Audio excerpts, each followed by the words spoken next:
Hello everyone. Before we start, make sure to like and subscribe to the channel, and leave a comment with where you're from and what time you're watching.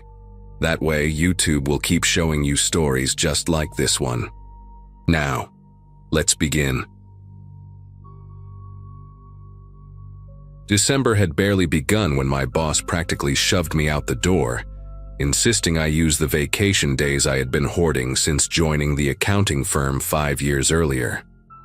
My sister always joked that by the time our old high school classmates were having their second kids, I would still be married to spreadsheets and audit reports. She was not wrong. So when a coworker mentioned his uncle rented out a cabin near Lake Champlain in Vermont, I figured why not. The place was about 3 hours from Burlington, deep in the woods, the kind of isolated retreat that promised silence and maybe a chance to remember what relaxation felt like. I packed light. Some books, my laptop, enough groceries for a week, and a bottle of whiskey I'd been saving for a special occasion. The forecast mentioned snow, but nothing that seemed serious enough to cancel my plans. I arrived on a Thursday afternoon, and the cabin exceeded my expectations in the best way possible. It sat at the end of a winding gravel road, surrounded by towering pines that blocked most of the gray winter sky. The structure itself was old but solid, built from dark timber that had weathered decades of harsh Vermont winters. Inside, I found a main room with a stone fireplace, a small kitchen with appliances that looked like they belonged in a different decade, one bedroom with a surprisingly comfortable queen bed, and a bathroom with plumbing that groaned but functioned. The owner, a man named Harold Brennan who spoke with the clipped efficiency of someone who valued his own time, had left a binder with instructions about the generator, the water heater, and the woodpile stacked under a tarp behind the cabin. He also left his number for emergencies, though he warned that cell service was unreliable at best. I remember thinking that was part of the charm. The first 2 days passed in exactly the kind of peaceful monotony I had craved. I woke up late, made coffee in the percolator I found in a cabinet, read by the fire, and took short walks along the trail that led toward a frozen creek about half a mile from the cabin. The silence was extraordinary. Not the absence of noise you get in a quiet apartment, but something deeper, almost physical. At night, the darkness outside the windows was so complete that it felt like the cabin was floating in a void. I slept better than I had in years. On Saturday morning, I noticed the sky had turned the color of wet cement, and the temperature had dropped significantly. I checked my phone, which had exactly 1 bar of signal if I stood near the kitchen window at a specific angle, and saw the weather alert. A major winter storm was moving in faster than originally predicted. They were calling for up to 2 feet of snow, high winds, and near zero visibility by evening. I spent the afternoon preparing as best I could. I brought extra firewood inside, filled every container I could find with water in case the pipes froze, and made sure I knew how to operate the backup generator Harold had mentioned. By 4 in the afternoon, the snow had started falling with an intensity that surprised me. The flakes were not the gentle, picturesque kind you see on Christmas cards. These were dense, heavy, driven sideways by gusts that made the cabin walls creak. Within an hour, the gravel road had completely disappeared under a white blanket, and the pine trees at the edge of the clearing had become vague, dark shapes behind curtains of swirling snow. I told myself this was fine, even exciting in a way. I had food, I had heat, I had nowhere I needed to be. The storm would pass, the plows would come eventually, and I would have a good story to tell back at the office. That confidence lasted until about 6:30, when every light in the cabin flickered twice and then went dark. The sudden blackness was disorienting in a way I had not anticipated. I sat there on the couch for a long moment, waiting for the lights to come back on, listening to the wind howl against the windows like something trying to get in. When it became clear the power was not returning on its own, I fumbled for my phone and used its flashlight to find the candles Harold had mentioned in his binder. There were about a dozen of them in a kitchen drawer, along with a box of matches that smelled faintly of sulfur. I lit 3 and placed them around the main room, creating small islands of flickering orange light that barely pushed back the darkness. The fireplace was still going strong, thank God, so at least I had warmth and some visibility in that part of the cabin. I tried my phone again, hoping to call Harold or maybe reach emergency services, but the signal had vanished completely. The storm must have knocked out the nearest cell tower, or maybe the conditions were just too severe for any signal to penetrate. Either way, I was officially cut off from the outside world. The generator was my next thought, but Harold's instructions had been clear that it was only for true emergencies and required manual startup from outside. The unit sat in a small shed about 30 feet from the back door, near the woodpile. I put on my heaviest coat, pulled a wool hat down over my ears, and grabbed the flashlight I had seen in the closet by the front entrance. When I opened the back door, the cold hit me like a physical blow. That deep, wet, penetrating cold that Vermont winters specialize in. The snow was coming down so thick I could barely see the woodpile, and the wind immediately tried to rip the door from my grip. I stepped outside, sinking almost to my knees in the fresh accumulation, and made my way toward the generator shed. That was when I first noticed the footprints. They emerged from the tree line to my left, a trail of depressions in the snow that curved around the side of the cabin rather than approaching the front door or the road. They were partially filled in, maybe an hour or two old based on how much fresh snow had accumulated inside them, but still distinctly visible in the beam of my flashlight. I stood there for a moment, snow pelting my face, trying to make sense of what I was seeing. My first thought was that maybe Harold had come by to check on the property before the storm hit, or perhaps a neighbor from one of the other cabins in the area had wandered over for some reason. But that did not explain why the prints went around the cabin instead of toward the front door, and it did not explain why there were no prints leading back out. The rational part of my brain, the part that had spent years analyzing data and finding logical explanations for discrepancies, insisted there had to be a simple answer. Maybe the person had walked around the entire cabin and then left via the road, and those prints were already buried. Maybe it was just a hiker who had gotten turned around in the early snow and used the cabin as a landmark before continuing on their way. I told myself these things as I trudged to the generator shed, got the unit running after 3 attempts, and made my way back inside. The lights came on with a reassuring hum, and I locked the back door behind me, stamping snow off my boots onto the mat. I checked the front door too, confirming it was locked, and even tested the windows in the bedroom and bathroom. Everything was secure. I poured myself a glass of the whiskey I had brought, sat down by the fire, and tried to convince myself I was being ridiculous. The next hour passed slowly.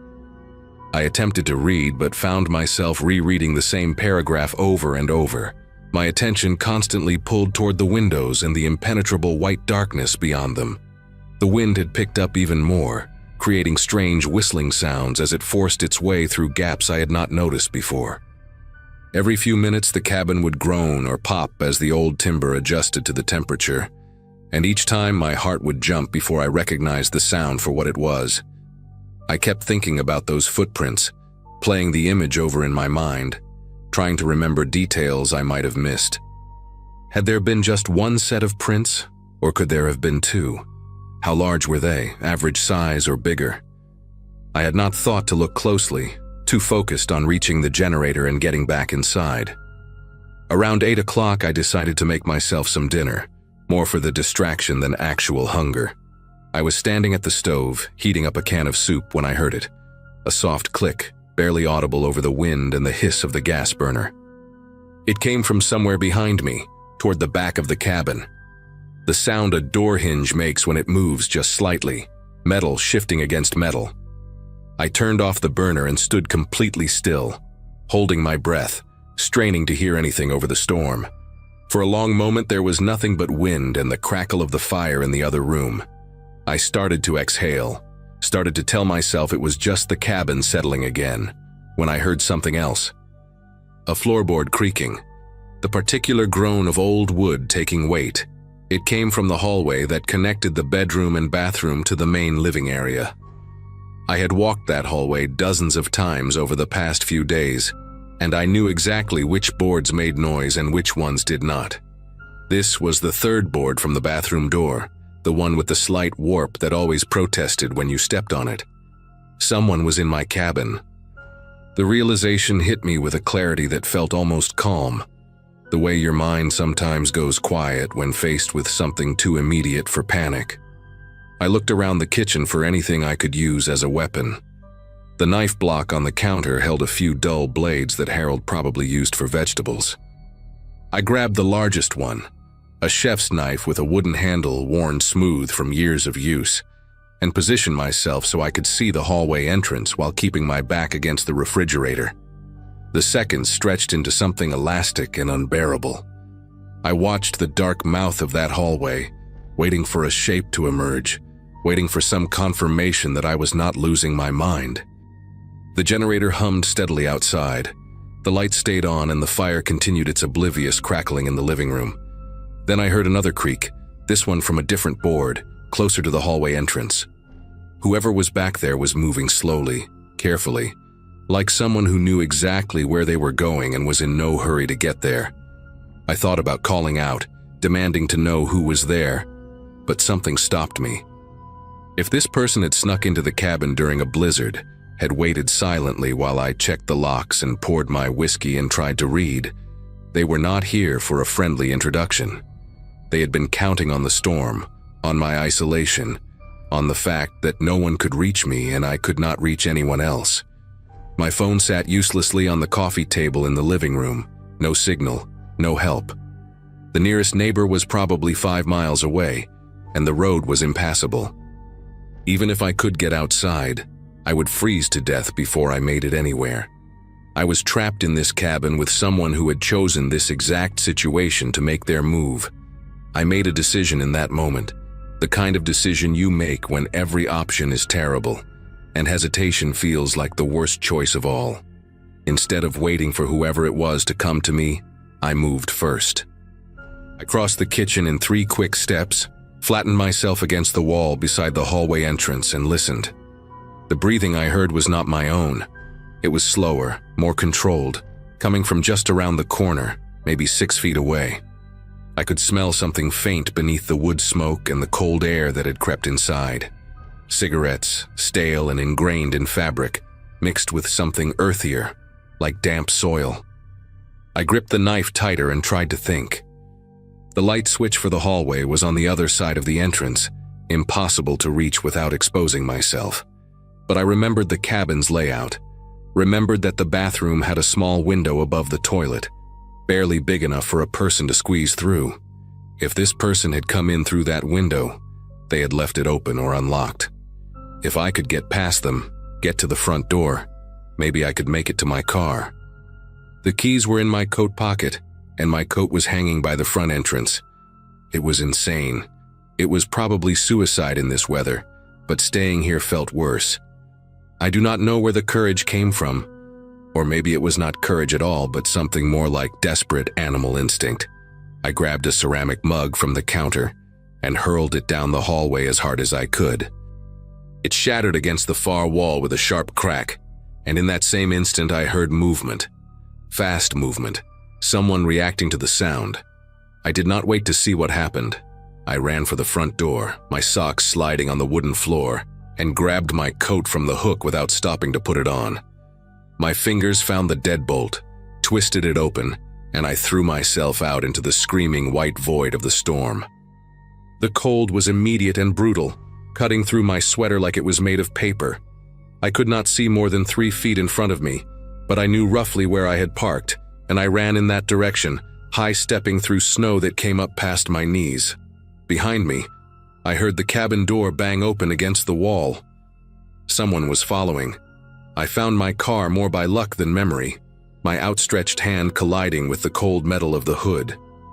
I fumbled with the coat, jamming my arms into the sleeves while trying to dig the keys from the pocket. The engine turned over on the second try. I had never been more grateful for anything in my life.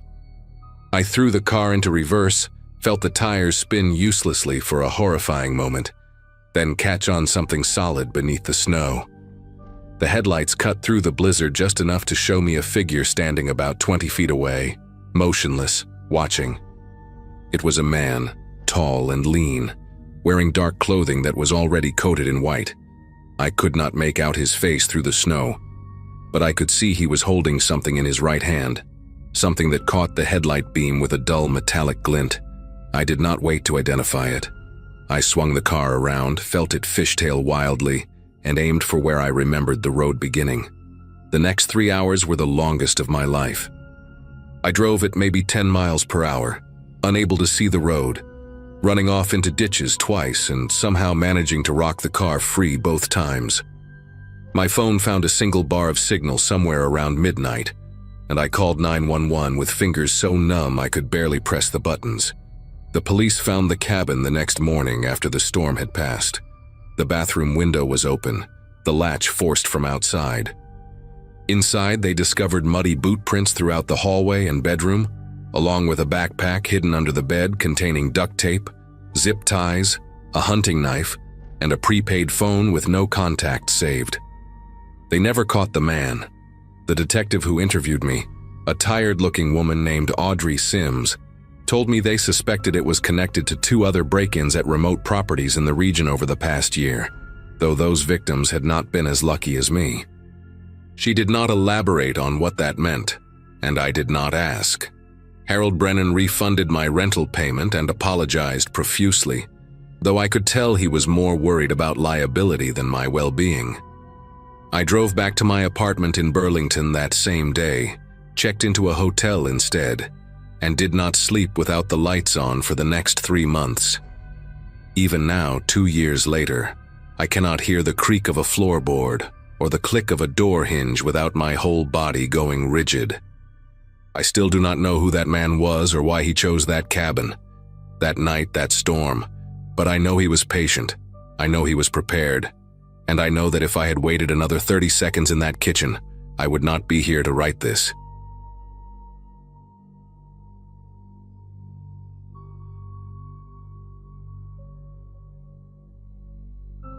Lydia Marsh knocked on my door sometime in early November with a flyer and a pitch about the county shelter's toy drive. She lived 3 houses down, had 2 golden retrievers, and possessed the kind of relentless cheerfulness that made refusing her feel like kicking a puppy. So I signed up. By mid-month, I had become weirdly obsessed with the whole thing, buying discounted toys during my lunch breaks, asking co-workers at the insurance office if they had anything to donate, even wrapping some of the gifts myself with paper covered in cartoon snowmen. It gave me something to focus on, which I desperately needed. My marriage had ended that spring after barely 2 years, and at 26, living alone in a small house on Birchwood Lane, I was still figuring out who I was outside of being someone's wife. The toy drive became my project, my distraction. By that Saturday morning in late fall, I had 2 heavy shopping bags stuffed with donations sitting by my front closet, waiting for the official neighborhood pickup scheduled for Sunday afternoon. That Saturday began like any other day off, slow, aimless, deliberately lazy. I made coffee around 9, let my cat Clementine yell at me until I refilled her food bowl, and decided to finish hanging the last of my holiday decorations. The weather outside was sharp and bright, frost still visible on the grass even though the sun had been up for hours. I put on a playlist of old Christmas songs, the kind with crooning vocals and orchestral arrangements that reminded me of my grandmother's kitchen. Bing Crosby, Nat King Cole, all those voices from another era filling my living room while I untangled a string of lights. Around 11, I was standing on a step stool near the window, trying to hook an ornament onto a high branch, when I heard kids laughing somewhere down the block. Normal neighborhood sounds, safe sounds. I stepped down, surveyed my work, and decided the tree looked decent enough. Then came the knock, 3 soft taps on my front door. I glanced at the clock on the mantel, 11:47. My first thought was that Lydia had come a day early for the donations. I wiped my hands on my jeans and walked toward the door, still humming along to the music. He was not what I expected. Through the glass panel beside my door, I could see a man, maybe mid-30s, average height, wearing a red Santa hat and a navy blue puffer jacket. He held a clipboard against his chest and offered a small wave when he noticed me looking. His face was plain, forgettable even, The kind of face you might see at a grocery store and never think about again. He had a short beard, neatly trimmed, and wire-rimmed glasses that caught the light. I opened the door but kept the storm door closed between us the way my mother had taught me. He smiled immediately, a warm and easy smile, and introduced himself as a volunteer with the Greenfield Family Alliance. He said they were doing last-minute rounds in the neighborhood, collecting toy donations for families who would not make it home for the holidays. Parents stuck working, relatives in hospitals, that sort of thing. His voice was calm and earnest, almost rehearsed, but not quite. He gestured vaguely toward the street, mentioning that several neighbors had already contributed. I noticed a white van parked a few houses down, unmarked, its engine apparently off. I should have asked more questions. I should have called Lydia to confirm, or at least asked to see some identification. But he seemed so genuine, so unassuming, and his story tugged at something in me. Those families, those kids who might not have presents otherwise. He mentioned that the deadline was tight, that they needed to sort and distribute everything by Monday morning. I thought about the 2 bags sitting in my closet, already packed and ready. The official pickup was not until Sunday, but what difference did a day make? I told him to wait a moment, then unlatched the storm door and stepped back to let him into the foyer while I grabbed the donations. The music was still playing. White Christmas had just started, Bing Crosby's voice smooth and unhurried. I pointed toward the living room and told him he could step inside where it was warm, that I would only be a second. He thanked me politely, wiped his boots on the mat and walked past me into the house. I turned toward the closet, reached for the bags on the floor, and heard the soft click of the front door closing behind him. At the time, I thought nothing of it. He was just keeping the cold out. When I turned back around, bags in hand, he was standing in the middle of my living room. The clipboard he had been holding was now resting face down on my kitchen counter, and his posture had shifted, something subtle but unmistakable. His shoulders were squared, his hands loose at his sides, and the friendly smile had vanished completely. His face was blank now, almost bored, like he had taken off a mask he no longer needed. The Santa hat suddenly looked grotesque, a joke that was not funny anymore. I asked if everything was okay, my voice coming out higher than I intended. He did not answer immediately. Instead, he tilted his head slightly, studying me the way someone might examine an insect pinned to a board. Clementine had disappeared, probably hiding under the bed, the way she always did when strangers came over. The music kept playing, some cheerful melody about sleigh bells, and the absurdity of it made everything feel dreamlike and wrong. I took a step backward, still holding the bags, and asked again what was going on. He finally spoke, and his voice was different now, flatter, emptier, stripped of the warmth from before. He said I had a nice place. He said he had been watching the neighborhood for a few weeks, learning the routines, figuring out who lived alone. My chest tightened, and I felt my breathing go shallow. He took a slow step toward me, and I instinctively moved back until my hip bumped against the edge of the couch. I asked him what he wanted, trying to keep my voice steady, trying to sound calm even though every nerve in my body was screaming. He said he had not decided yet. That was the part that terrified me most. Not anger, not threats, just that casual indifference, like I was a problem he was still working out in his head. I glanced toward the front door and saw what I had missed before. The deadbolt was turned. He had locked it. The bag slipped from my grip and hit the floor with a soft thud, toys scattering across the carpet.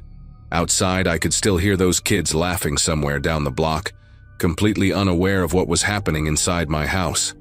My phone was on the kitchen counter, maybe 10 feet away, sitting right next to that clipboard. He noticed me glance toward it and shook his head slowly, almost like a disappointed teacher. He told me not to do anything stupid. He said he did not want this to get complicated. I tried to think, tried to remember anything useful from those self-defense articles I had skimmed online but never taken seriously. My back door led to the yard, but it was on the other side of the kitchen, past him. The windows were old and painted shut. I had been meaning to fix that for months. My mind raced through options and found nothing. He started walking toward me, not fast, not aggressive, just steady and deliberate, like he had all the time in the world. I backed up until I hit the wall near the hallway, my shoulder knocking a framed photo that clattered but did not fall.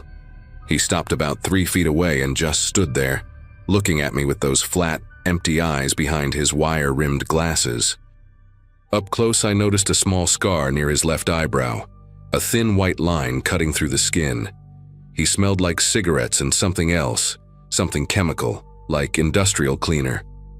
Then he reached into his jacket pocket, and I thought that was it. I thought he was going to pull out a knife or a gun or something worse. Instead, he pulled out a roll of duct tape. Gray, industrial, the heavy-duty kind. He started peeling back the edge with his thumbnail, the sound of the adhesive separating making my skin prickle. He told me to turn around and put my hands behind my back. His voice was calm, instructional, like he was explaining how to assemble furniture. I did not move. I could not move. My legs felt like they belonged to someone else, rooted to the floor and trembling. He sighed, a small exhale of irritation, and repeated himself. Slower this time, enunciating each word like I was a child who did not understand. I thought about screaming, but the music was still playing, and the nearest neighbor was Lydia, 3 houses down, probably inside with her dogs. I thought about fighting, but he was bigger than me and I had never thrown a punch in my life. So I did something desperate and stupid. I ran. Not toward the door, not toward the kitchen, but down the hallway toward my bedroom where I knew there was a lock on the door and a phone charger plugged into the wall, which meant maybe, just maybe, my old backup phone was still in the nightstand drawer. I heard him curse behind me, his boots heavy on the hardwood as he followed. I made it to the bedroom and slammed the door, twisting the lock just as his weight crashed against the other side. The whole frame shook and I stumbled backward, my heart pounding so hard I could feel it in my throat. He hit the door again, and I heard the wood creak, the cheap lock straining against the force. I lunged for the nightstand and yanked the drawer open so hard it came off the rails and clattered to the floor. There it was, my old phone, the one I had replaced 6 months ago, still connected to the charger. I grabbed it with trembling fingers and pressed the power button. Nothing happened. The screen stayed black. I pressed it again, holding it down, begging silently for it to turn on. Behind me, another slam against the door, and this time I heard something crack. He was not yelling, not threatening, just methodically throwing his shoulder into the wood like it was a minor inconvenience. The phone finally lit up, the battery icon flashing. 2%. Enough. I dialed 911 and pressed the phone to my ear, my whole body shaking as I backed into the corner between the bed and the wall. The operator answered on the second ring, her voice calm and professional. I started talking before she could finish her greeting, the words tumbling out in a frantic rush. Someone in my house, he locked the door. I am in the bedroom, please send someone. She asked for my address, and I gave it to her, my voice cracking. She told me to stay on the line, that help was on the way. Another crash against the door, and this time I saw the frame splinter near the lock, a jagged crack running through the painted wood. I told the operator he was breaking down the door. She said officers were 4 minutes out. 4 minutes, it might as well have been 4 hours. I looked around the room for anything I could use as a weapon, a lamp, a book, something. My eyes landed on the baseball bat my ex-husband had left behind, shoved in the back of the closet during the divorce. I had kept it for exactly this kind of nightmare scenario, though I never actually believed it would happen. I grabbed it with my free hand and positioned myself facing the door, the phone still pressed to my ear, the operator still talking in that steady, measured tone. The door shuttered again, and the lock finally gave way, the whole thing swinging inward with a sharp crack. He stood in the doorway, breathing a little heavier now, the Santa hat slightly askew on his head. He looked at me, then at the bat, and for a moment neither of us moved. He took one step into the room and I swung. Not gracefully, not like in the movies, just a wild, desperate arc aimed at whatever part of him I could reach. The bat connected with his forearm as he raised it to block, and I heard a dull crack that might have been bone or might have been wood. He let out a sharp grunt and stumbled sideways, clutching his arm. I did not wait. I swung again, this time catching him on the shoulder, and he dropped to one knee. The operator was still talking in my ear, asking what was happening, and I remember screaming that he was in the room, that I hit him, that I needed help now. He looked up at me from the floor, and for the first time I saw something other than blankness in his eyes. Surprise, maybe, or pain, or just the realization that this was not going the way he had planned. I raised the bat again, ready to keep swinging until he stopped moving. But then I heard it. Sirens. Faint at first, then louder, getting closer. He heard them too. Something shifted in his expression, a quick calculation behind those wire-rimmed glasses. He pushed himself up, still cradling his arm, and back toward the doorway. He told me this was not over, his voice tight with pain, and then he was gone. Down the hallway, through the living room, out the back door I had forgotten was unlocked. The police found the white van abandoned 2 blocks away, engine still warm, the keys on the floor beneath the driver's seat. Inside, they found duct tape, zip ties, a hunting knife, and a duffel bag with a change of clothes. No identification, no registration that led anywhere real. The detective who took my statement said they had seen setups like this before. Predators who scouted neighborhoods, who used charity scams or delivery uniforms to get inside, who targeted women living alone. She said I was lucky. She said most people do not get away. They caught him 3 weeks later in another state, pulled over for a broken taillight of all things. His real name was something ordinary that I have since blocked out, and he had warrants in 2 other counties for similar incidents, though the detective implied those women had not been as fortunate as me. I testified at his trial the following spring, sat in that courtroom and looked at his face while lawyers argued about evidence and intent. He never looked back at me, not once. He just stared straight ahead with that same blank expression, like I was nothing, like the whole thing had been a minor inconvenience in his day. He got 25 years, I got nightmares that lasted longer than my marriage ever did, and a security system I checked 3 times before bed every single night.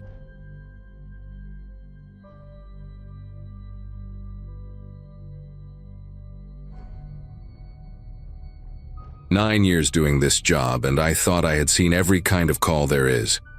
My partner Lonnie and I had been running non-stop since 6 in the evening that night, and by the time midnight rolled around, we had already handled 2 car accidents on icy roads, 1 cardiac arrest at a family dinner, and a diabetic emergency at a grocery store parking lot.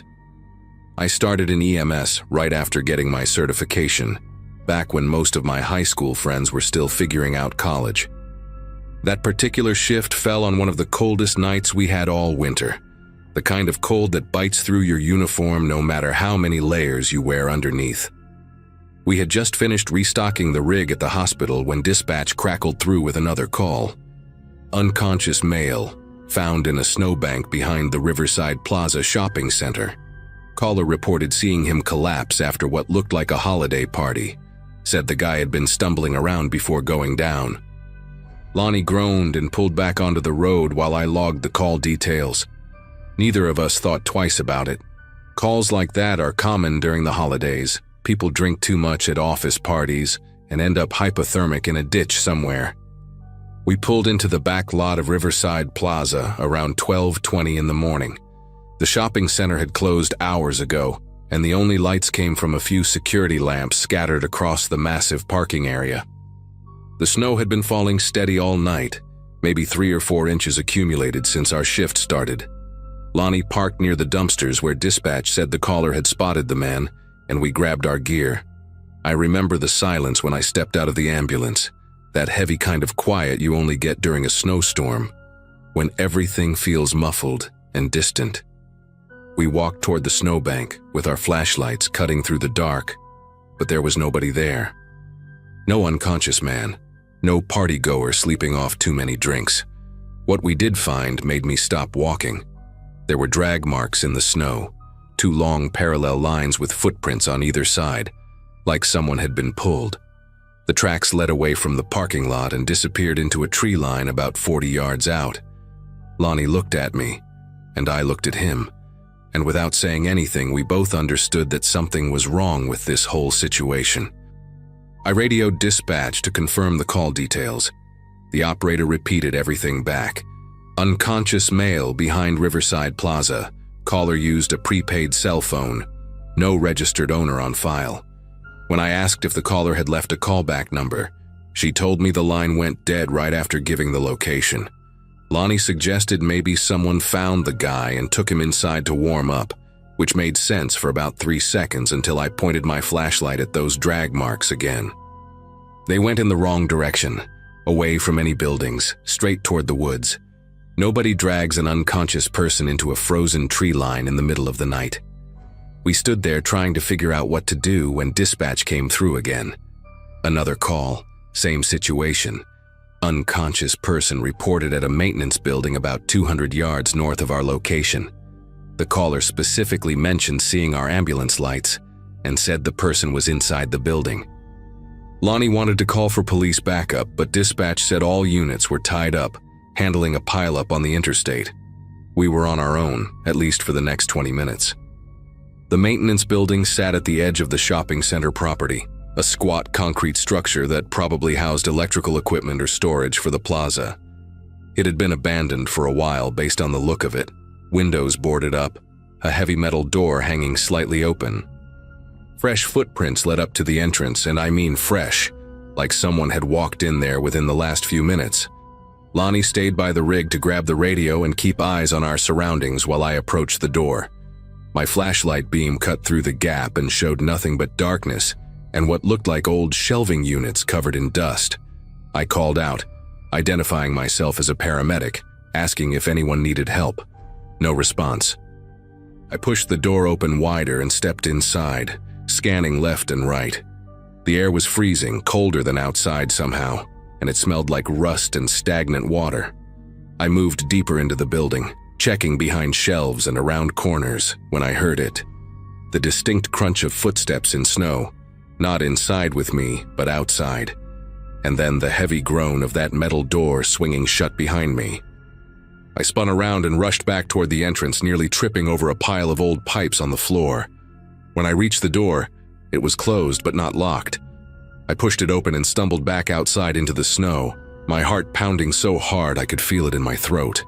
The first thing I did was look for Lonnie and the ambulance. The rig was still there, lights still flashing red and white against the falling snow, but Lonnie was nowhere in sight.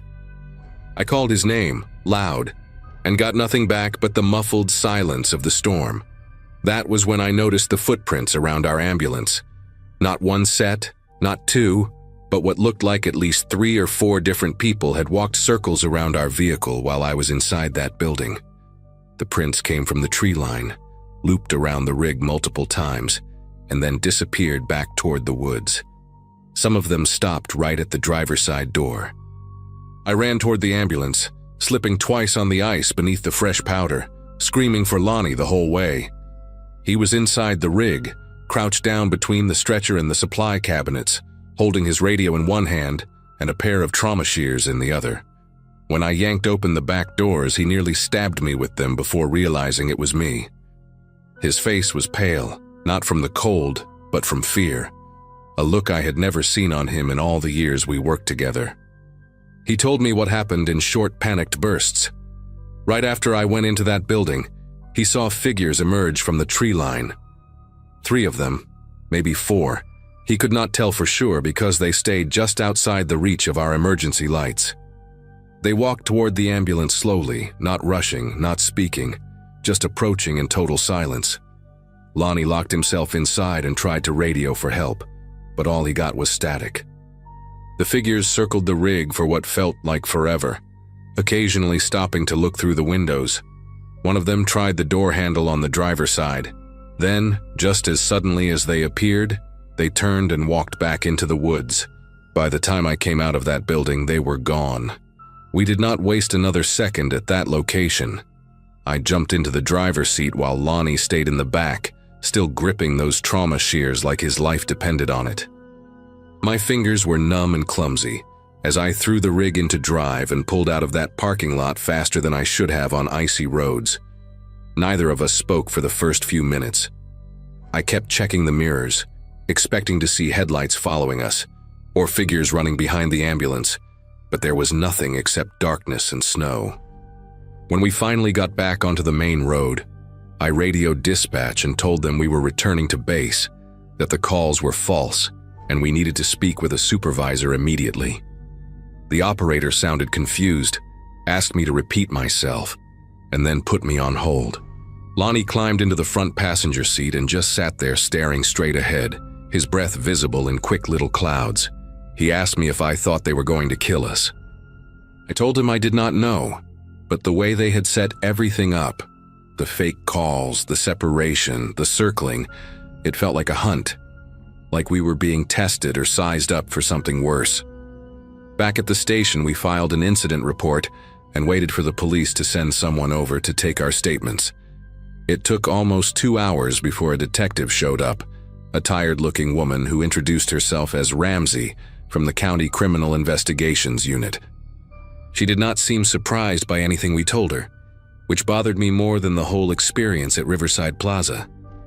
When I finished describing the drag marks, the maintenance building, and the figures around our ambulance, she nodded slowly and pulled out a folder from her bag.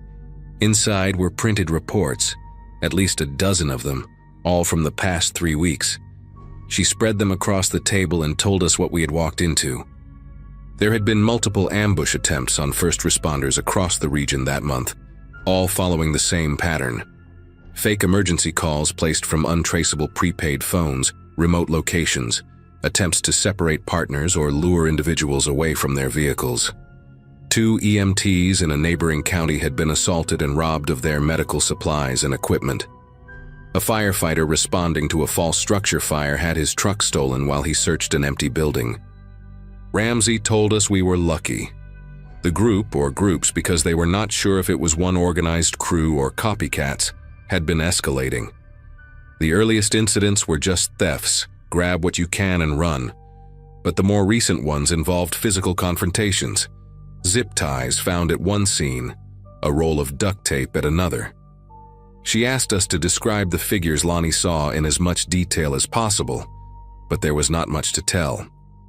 Dark clothing, average height, no distinguishing features visible in the snow and darkness. Could have been anyone. That was the part that stuck with me the most, sitting in that fluorescent-lit station at 3 in the morning, realizing that the people who had surrounded our ambulance looked like anybody else. They were not monsters or criminals you could spot from a distance. They were just people who had decided that paramedics responding to fake emergencies made easy targets. Ramsey collected our statements, gave us her card, and told us to call if we remembered anything else.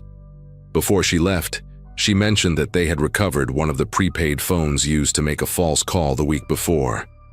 No fingerprints. Bought with cash at a convenience store 60 miles away. Completely untraceable. I finished my shift that night because we were short-staffed and there was no one to replace me. Lonnie went home early, said he needed to be with his wife and kids, and I did not blame him for that. The rest of the night passed without incident, just routine calls, a slip and fall at a nursing home, chest pain that turned out to be anxiety, the usual stuff that keeps you busy until sunrise. But I could not shake what had happened.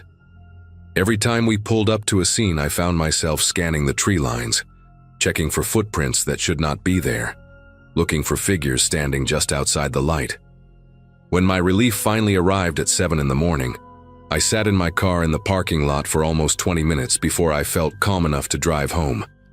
I kept thinking about those drag marks in the snow behind Riverside Plaza. There was no victim, no unconscious man from a holiday party.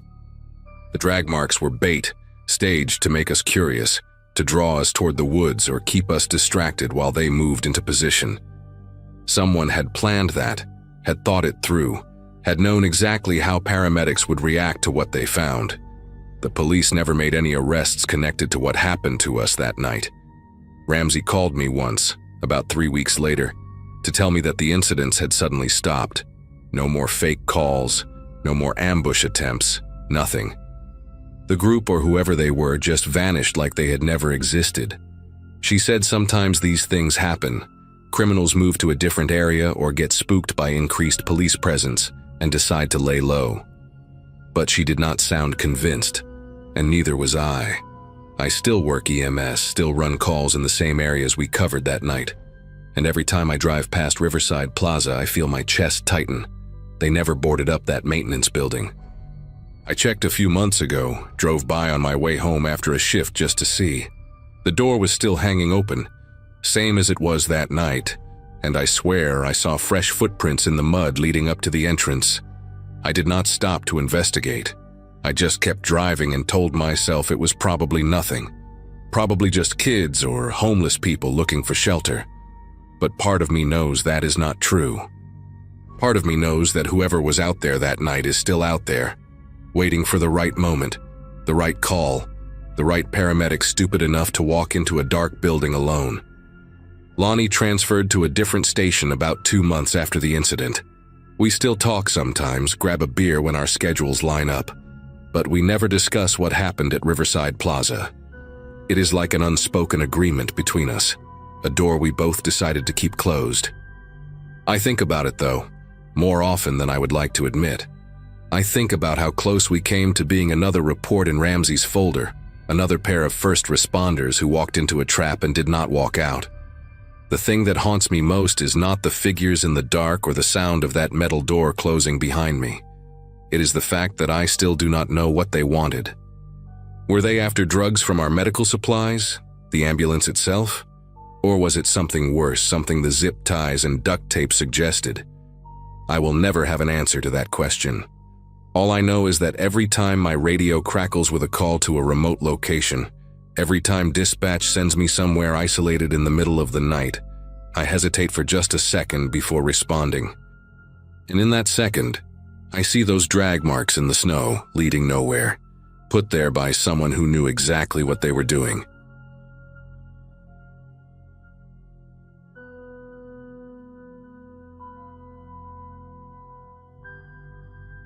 December 23rd found me sprinting through Westbrook Mall like a woman possessed, grabbing last-minute gifts for people I should have shopped for weeks ago. My sister had just reminded me that morning, via a passive-aggressive text, that her twins expected presents from their favorite aunt, and my co-workers at the veterinary clinic had organized a secret Santa I completely forgot about. By 9:45, most stores were pulling down their gates, and the cheerful holiday music piping through the speakers felt almost mocking as I clutched my overflowing bags and headed for the exit. The crowds had thinned to almost nothing, just a few stragglers like me and the tired employees counting down their final minutes. I remember thinking how nice it was to finally have some breathing room after fighting through packed aisles all evening. That thought would feel like a cruel joke about 20 minutes later. The parking garage had been full when I arrived around 6, so I ended up in the overflow lot on the far east side of the property, the kind of poorly lit expanse that malls pretend does not exist in their promotional materials. My Subaru Forester sat near the back corner, underneath a light pole that had apparently burned out sometime during my shopping spree. December air bit through my jacket as I pushed through the side exit, and I could see my breath forming small clouds with each exhale. The lot was maybe a quarter full now, scattered vehicles left behind by mall employees and other late shoppers. I shifted the bags in my arms, plastic handles cutting into my fingers, and started the long walk toward my car. About halfway across the first row, I noticed a man leaning against a dark sedan 2 rows over, phone pressed to his ear.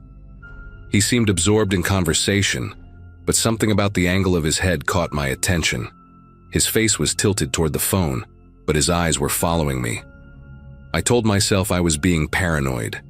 Holiday stress, too much caffeine, an overactive imagination fed by too many true crime podcasts.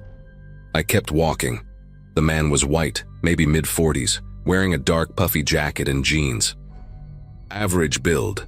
Nothing remarkable about him except for the way he stood, loose and patient, like someone who had nowhere else to be.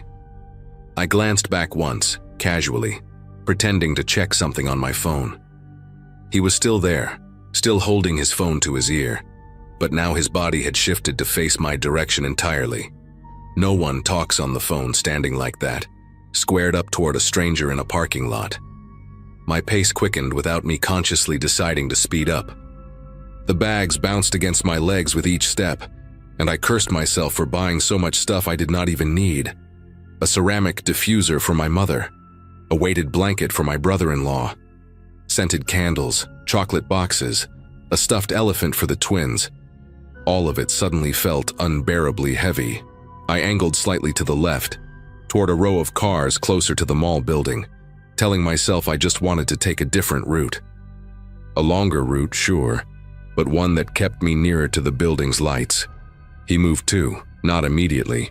He waited maybe 5 seconds, but then he pushed off from the sedan and started walking in a parallel line to mine, still holding that phone to his ear like a prop. The distance between us stayed constant, about 40 feet, and he matched my pace with an ease that made my throat tighten. This was not coincidence. This was not some guy waiting for his wife to finish shopping. I pulled my own phone from my pocket, genuinely this time, and pretended to make a call while I kept walking. "Hey, yeah, I am almost at the car," I said to no one, loud enough for my voice to carry across the cold air. "Can you come meet me? I am in the east lot." The words felt flimsy, a pathetic bluff that I doubted would fool anyone. I risked another glance. The man had stopped walking but remained standing between 2 parked trucks, watching me. Not hiding anymore, not pretending. Just watching, phone now lowered to his side, as if he knew the game had changed and did not care. My car was maybe 60 feet away now. I could see the familiar shape of my Forester, the little dent on the rear bumper from when I backed into a mailbox last spring. Safety was right there, so close I could almost taste it. I abandoned any pretense of calm and walked faster, nearly jogging, the bags swinging wildly and smacking against my thighs. My keys were buried somewhere in my purse, and I started digging for them one-handed while trying not to drop everything. That is when I heard the engine, a low rumble coming from somewhere behind me, growing louder. I turned my head just enough to see a white van, windowless on the sides, the kind contractors use, pulling slowly out of a parking spot near the back of the lot. It was not heading toward the exit. It was heading toward me. The van crawled forward at maybe 5 miles per hour, its headlights off despite the darkness, and I realized with a sickening clarity that it was positioning itself between me and my car. I changed direction immediately, cutting hard to my right, aiming for the mall entrance I had come out of just minutes ago. My heels clicked frantically against the pavement, and I heard the van accelerate slightly, adjusting its course to intercept me. The man by the truck started walking again too, faster now, closing the distance with long, deliberate strides. They were working together. The realization hit me like a physical blow to the chest. This was coordinated, planned, rehearsed. They had probably watched me park hours ago, noted which car was mine, waited for the lot to empty out. I dropped 2 of the shopping bags without thinking, barely registering the sound of something glass shattering inside one of them, probably the ceramic diffuser. My legs burned as I pushed myself to move faster, but the mall entrance seemed impossibly far away. A distant rectangle of light that kept receding no matter how hard I ran. The van's engine growled behind me, closer now, and I could hear the crunch of its tires on loose gravel. Then I saw the mall door, the one I had exited through, and a security guard was standing there, locking it from the inside. He was an older black man with gray hair, wearing one of those standard Navy uniforms with a patch on the shoulder. I screamed. Not words, just a raw, desperate sound that tore out of my throat before I could even think. The guard looked up, startled, and I waved my arms wildly while still running toward him. "Help me, please." My voice cracked on the second word. He squinted into the darkness of the lot, and I saw the exact moment his expression shifted from confusion to alarm. He fumbled with the door, pushing it back open. And I have never been so grateful to see a stranger in my entire life. Behind me, I heard the van's brakes squeal, a sharp, ugly sound, and when I dared to look back, I saw it reversing, backing away toward the far end of the lot. The man on foot had vanished completely, melted into the shadows between the parked cars like he had never existed at all. I practically threw myself through the door, stumbling into the guard's arms, gasping and shaking so badly I could barely stand. He caught me, steadied me, asked me what happened in a voice that was calm but urgent. I tried to explain. The man watching me, the van blocking my path, how they had moved together like wolves herding prey. But the words came out jumbled, fractured. He guided me to a bench near the food court entrance and told me to sit while he radioed for backup. The mall was eerily quiet now, most of the lights dimmed for the night, and I sat there hugging myself and watching the door like those men might come crashing through at any second. My phone was still clutched in my hand, screen cracked from when I must have gripped it too hard during my sprint. I called 911 with trembling fingers, my voice steadier now but still thin, and told them everything I could remember. The dark sedan, the white van with no windows, the man in the puffy jacket who had tracked my every move with the patience of a predator. The police arrived within 15 minutes. 2 officers, a man and a woman, both younger than me and radiating that professional calm that cops seem to learn in training. They walked me through my story twice, asking clarifying questions, taking notes in little spiral pads. Officer Reyes, the woman, told me I did the right thing by running toward the building instead of trying to reach my car.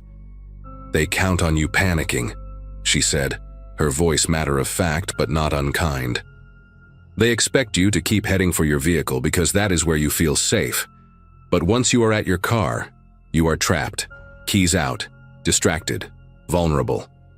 She explained that this kind of coordinated approach was a known tactic, used by trafficking rings and robbery crews alike. The spotter identifies the target, tracks their movements, relays information to the driver. The van moves into position to block the escape route, and by the time the victim realizes what is happening, they are boxed in. I listened to her words, but they seemed to float past me, landing somewhere distant, like she was describing something that happened to someone else entirely. They drove me out to the lot to retrieve my car, one cruiser in front and one behind, headlights flooding the pavement with light. The shopping bags I had dropped were still there, scattered on the asphalt, their contents spilled out. A shattered candle, a crushed gift box, the stuffed elephant face down in a puddle of melted frost. I did not stop to pick them up. Officer Reyes walked me to my Forester and waited while I unlocked it, checking the back seat before I got in. "Old habit," she said with a half smile when she caught my questioning look. The sedan the man had been leaning against was gone. The white van was gone. No tire tracks, no cigarette butts, nothing left behind to prove that any of it had actually happened. If it were not for the security guard and the police officers standing around me, I might have convinced myself I imagined the whole thing.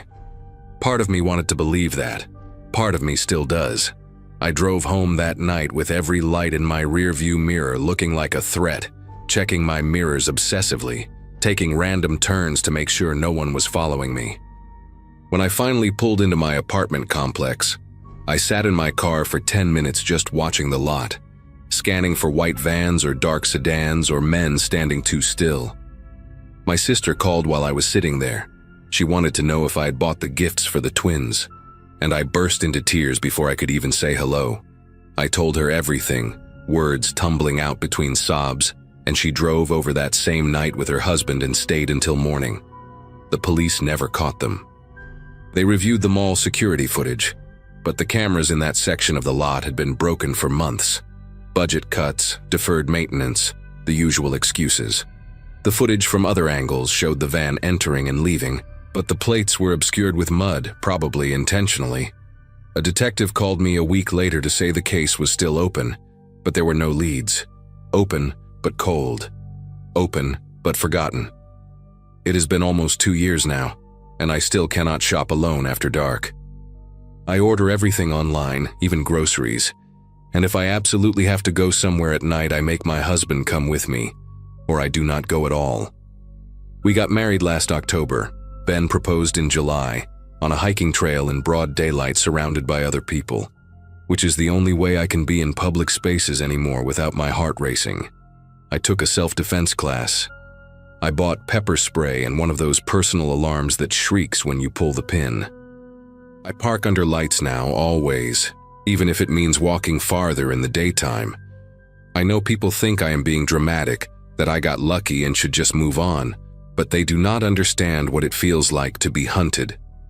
To realize, in a single horrible moment, that you are prey and there are predators circling and no one is coming to save you. That security guard, his name was Lawrence, I found out later. He saved my life that night. I never got to thank him properly. By the time I went back to the mall to find him, he had transferred to a different location. I think about him sometimes, wonder if he knows what he did for me.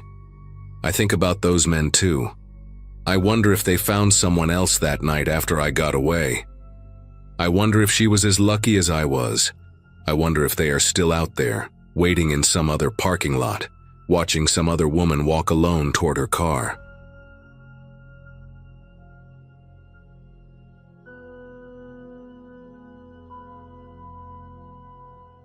Christmas Eve of 2022 found me standing behind the counter of a speedway station off Route 9 in rural Ohio, watching snow pile up against the gas pumps like white barricades.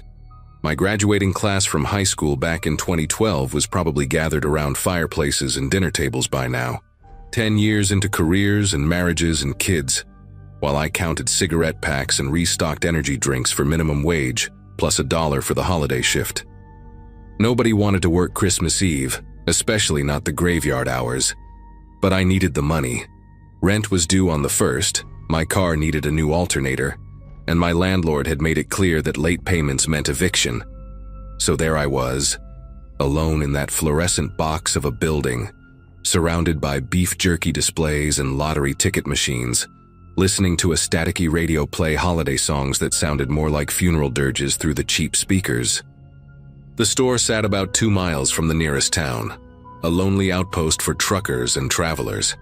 And on a night like this, I expected maybe 3 customers total before my shift ended at 6 in the morning. The snow had started around 8 that evening, light flurries at first, then thick curtains of white that reduced visibility to almost nothing. By 11, the parking lot lights were barely visible from inside, their glow swallowed by the storm. I remember standing at the window with a cup of burnt coffee, watching the occasional car crawl past on the highway without stopping, their headlights dim yellow smears in the blizzard. The heating system rattled and groaned like it was fighting for its life, and every few minutes the lights flickered from the wind battering the power lines.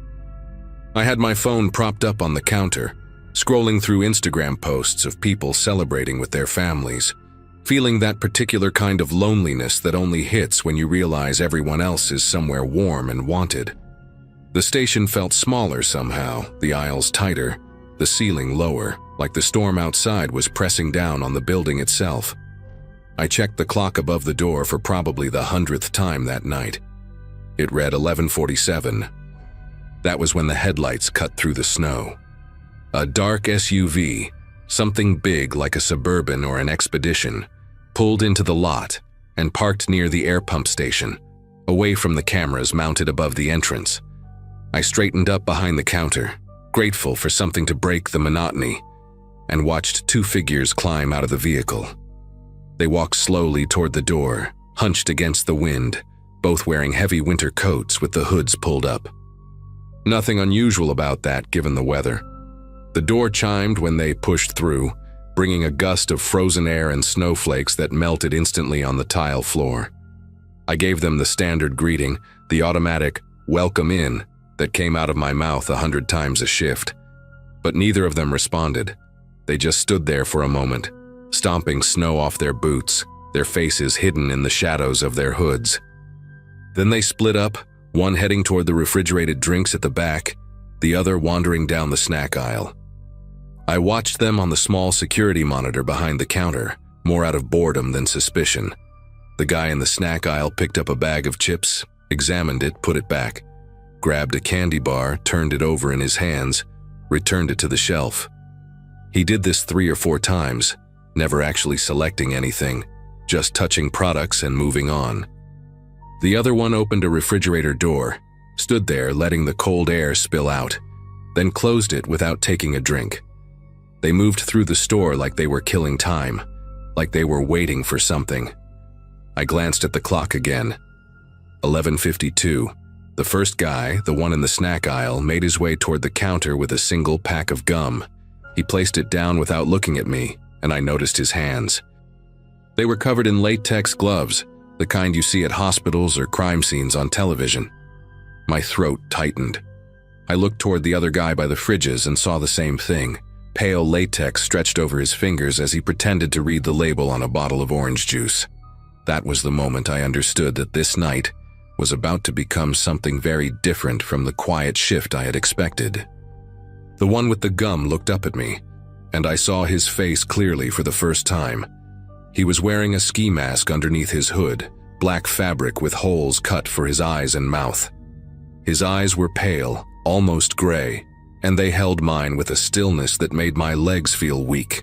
He did not blink. He did not move. He just stared at me like he was memorizing every detail of my face, cataloging me for some purpose I did not want to imagine. Then he spoke, his voice low and flat, almost bored. "Walk to the door and lock it. Turn the sign to closed. Do it slow, do it calm, and do not touch anything else." I opened my mouth to say something, maybe to ask what was happening, maybe to tell him I would give him whatever he wanted, but no words came out. The second man had appeared beside him now, and he pulled back his hood to reveal an identical ski mask. In his right hand, held close to his body so it would not be visible from outside, was a pistol. It was matte black and looked well used, the kind of gun that had seen action before. He did not point it at me. He did not need to. The message was clear enough. I walked to the door on legs that felt like they belonged to someone else, each step taking an eternity. The snow was still falling heavy outside, and I could not see the highway anymore, could not see any headlights or signs of life beyond the white wall of the blizzard.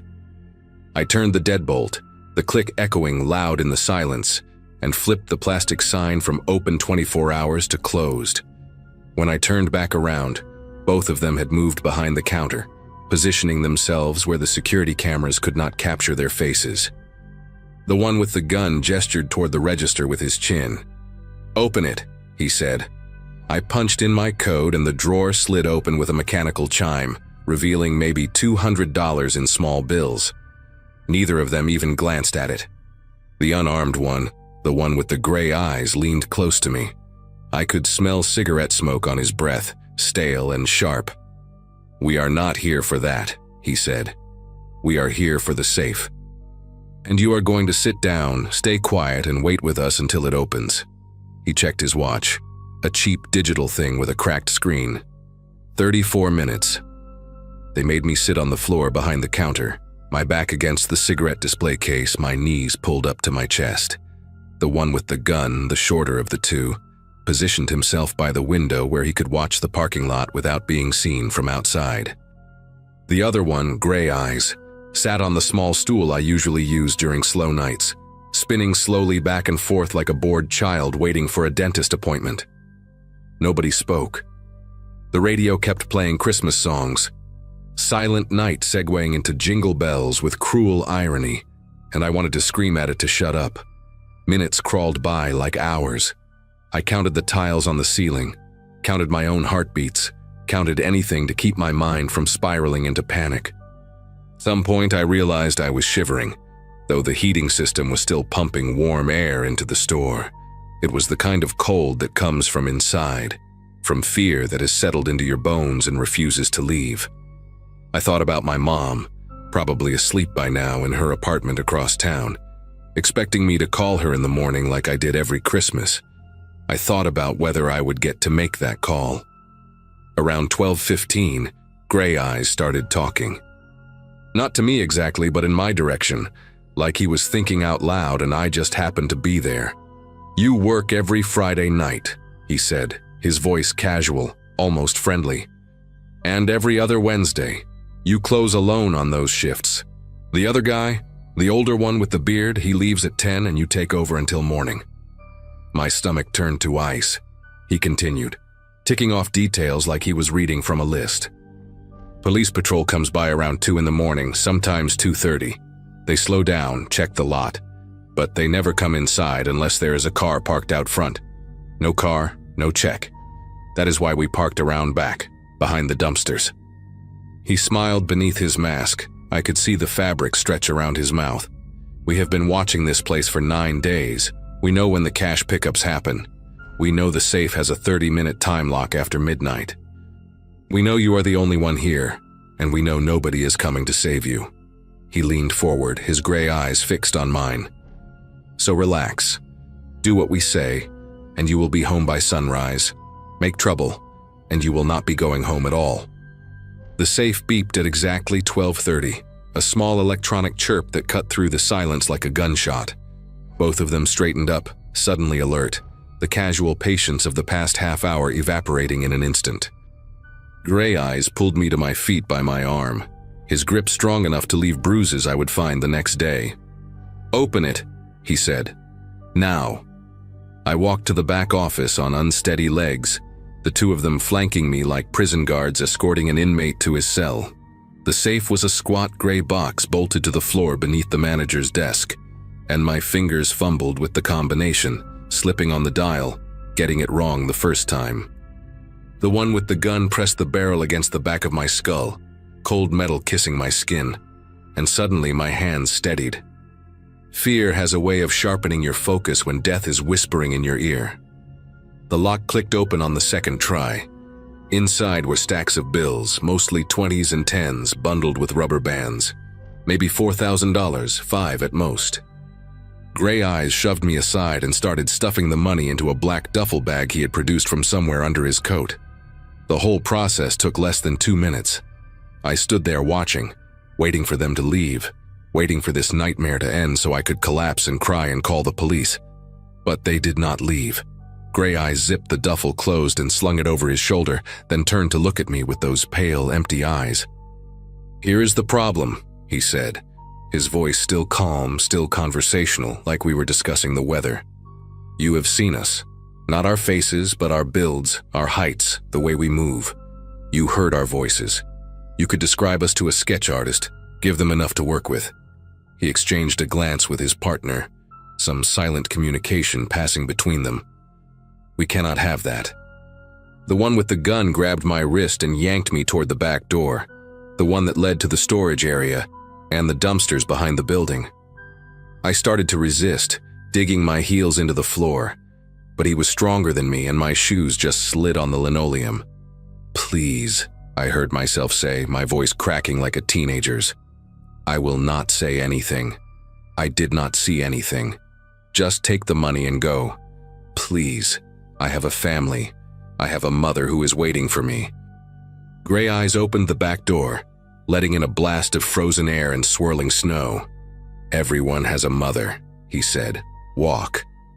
The storage area was dark except for the weak glow of a single security light mounted above the back entrance, its beam almost useless against the thick curtain of falling snow.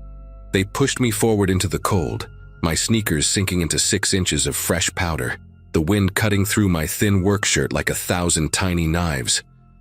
I could see their SUV now, parked behind the dumpsters exactly where Gray Eyes had said it would be.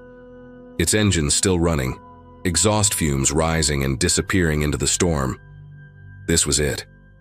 They were going to drive me somewhere remote, somewhere the snow would cover my body until spring thaw, somewhere nobody would think to look for a gas station attendant who simply vanished on Christmas Eve. My mind raced through options, calculated odds, weighed the certainty of death if I went with them against the possibility of death if I ran. The one with the gun was slightly behind me, to my left. Gray Eyes was ahead, walking toward the vehicle to open the back door. For 3 seconds, maybe 4, neither of them had a direct line on me. I did not think. I did not plan. I just moved. I pivoted right and sprinted toward the corner of the building, toward the front parking lot, toward the road, toward anything that was not that black SUV and whatever fate waited inside it.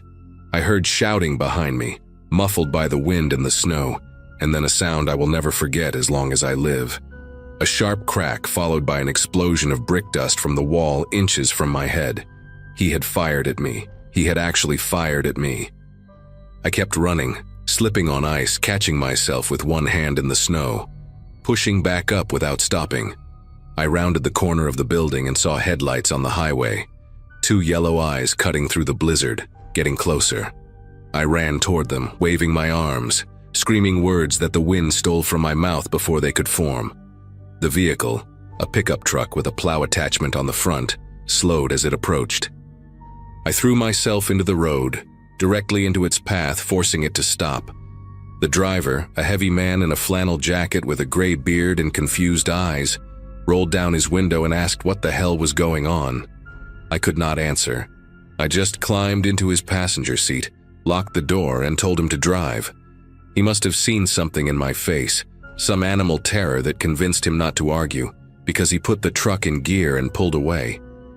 I looked back through the rear window, expecting to see the SUV in pursuit, but there was nothing. Just snow and darkness and the fading glow of the gas station disappearing into the storm. The man in the truck was named Howard Gilmore, and he drove me straight to the county sheriff's station 12 miles down Route 9. I gave my statement 3 times that night, once to the deputy on duty, once to the sheriff himself when he came in at 4 in the morning, and once more to a detective from the state police who arrived around dawn. They found the SUV abandoned 2 days later in a Walmart parking lot outside Columbus, wiped clean of prints, registered to a woman in Pennsylvania who reported it stolen 3 weeks earlier. The security footage from the gas station showed 2 masked figures, height and build matching my description, but nothing that could identify them. No arrests were ever made. The case went cold within 6 months, filed away with hundreds of other unsolved robberies across the Midwest. I never went back to that speedway. I never worked another night shift anywhere. I moved to Indiana that spring to live closer to my mom, took a job at a warehouse where I clock out at 5 and drive home while the sun is still up. Sometimes when I am alone and the house is quiet, I think about those gray eyes watching me through the holes in that ski mask, and I wonder if he ever thinks about the one who got away. I wonder if he is watching some other gas station right now, counting the days, learning the patterns, waiting for another Christmas Eve and another person who needs the holiday pay badly enough to work alone in the dark. I made it out. I survived. But I left something behind in that snowstorm, some sense of safety I will never get back. Every time I see a black SUV slow down near me, every time a stranger in a winter coat watches me a little too long, I feel it again. That certainty that the world is full of predators, and sometimes the only thing standing between you and them is luck, timing, and a stranger in a pickup truck who decided to stop.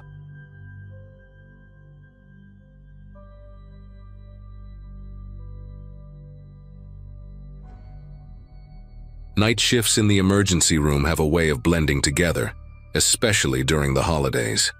My 10th year as an ER nurse at St. Francis Memorial in Chicago meant I had seen pretty much everything December could throw at us. Drunk drivers, kitchen accidents from people who had no business deep frying turkeys, the usual spike in domestic calls that nobody likes to talk about.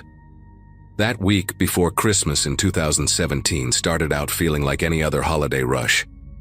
We were short-staffed because half the nurses had requested time off to be with their families, and those of us pulling doubles were running on coffee and vending machine snacks. I remember complaining to my coworker Patrice about how my feet were killing me, how I just wanted to survive until the 26th so I could sleep for 3 days straight. She laughed and told me to pace myself because the weekend was going to be worse. Neither of us knew how right she was, just not in the way we expected. It was around 2 in the morning on that Wednesday when I first noticed something strange about our patient intake. A woman came in with a nasty gash on her forehead and bruising along her left arm, telling the triage nurse she had slipped on a patch of ice outside her apartment building. Standard winter stuff, nothing unusual. But then an hour later, another woman arrived. Different age, different background, but almost identical injuries. Left side of the body, defensive bruising on the forearm, a cut somewhere on the face. She lived in the same neighborhood, over on Ashland Avenue near the old meatpacking district. I processed her paperwork and asked the usual questions, and she gave me the same answer with this weird flat tone in her voice. Fell on the ice. Did not see it coming. Just want to go home. I wrote it down and moved on because we had 12 other patients waiting. But something stuck with me. The way she kept glancing toward the exit, like she was expecting someone to walk through those doors any second. By 4 in the morning, we had admitted a third patient from that same area. This one was a guy in his early 20s, clearly intoxicated from some office holiday party, wearing a wrinkled dress shirt with the sleeves rolled up despite the freezing temperature outside. He had a split lip and scrapes on his palms, the kind you get when you throw your hands out to break a fall. Same story. Slipped on ice, went down hard, just needed to get cleaned up and head home. But when I was cleaning the cuts on his hands, I noticed something that made me pause. The scrapes were on his palms, sure, but the bruising on his forearms was on the outer side, not the inner side where you would expect if someone braced themselves against the ground. These were defensive wounds. I had seen enough domestic violence cases to recognize the pattern. Someone had grabbed him, hard, and he had tried to pull away. I asked him directly if someone had hurt him, and he just stared at me with this glazed expression before repeating that he fell on the ice.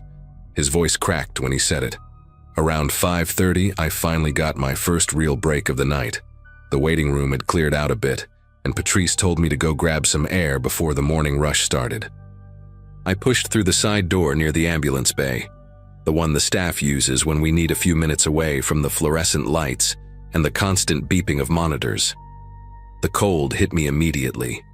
It was maybe 15 degrees out there, and my scrubs did nothing to block the wind. I stood there rubbing my arms, watching my breath form little clouds in the darkness, when I noticed him.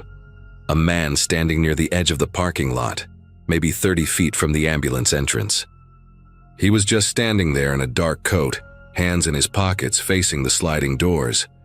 Not moving toward them, not walking away, just watching.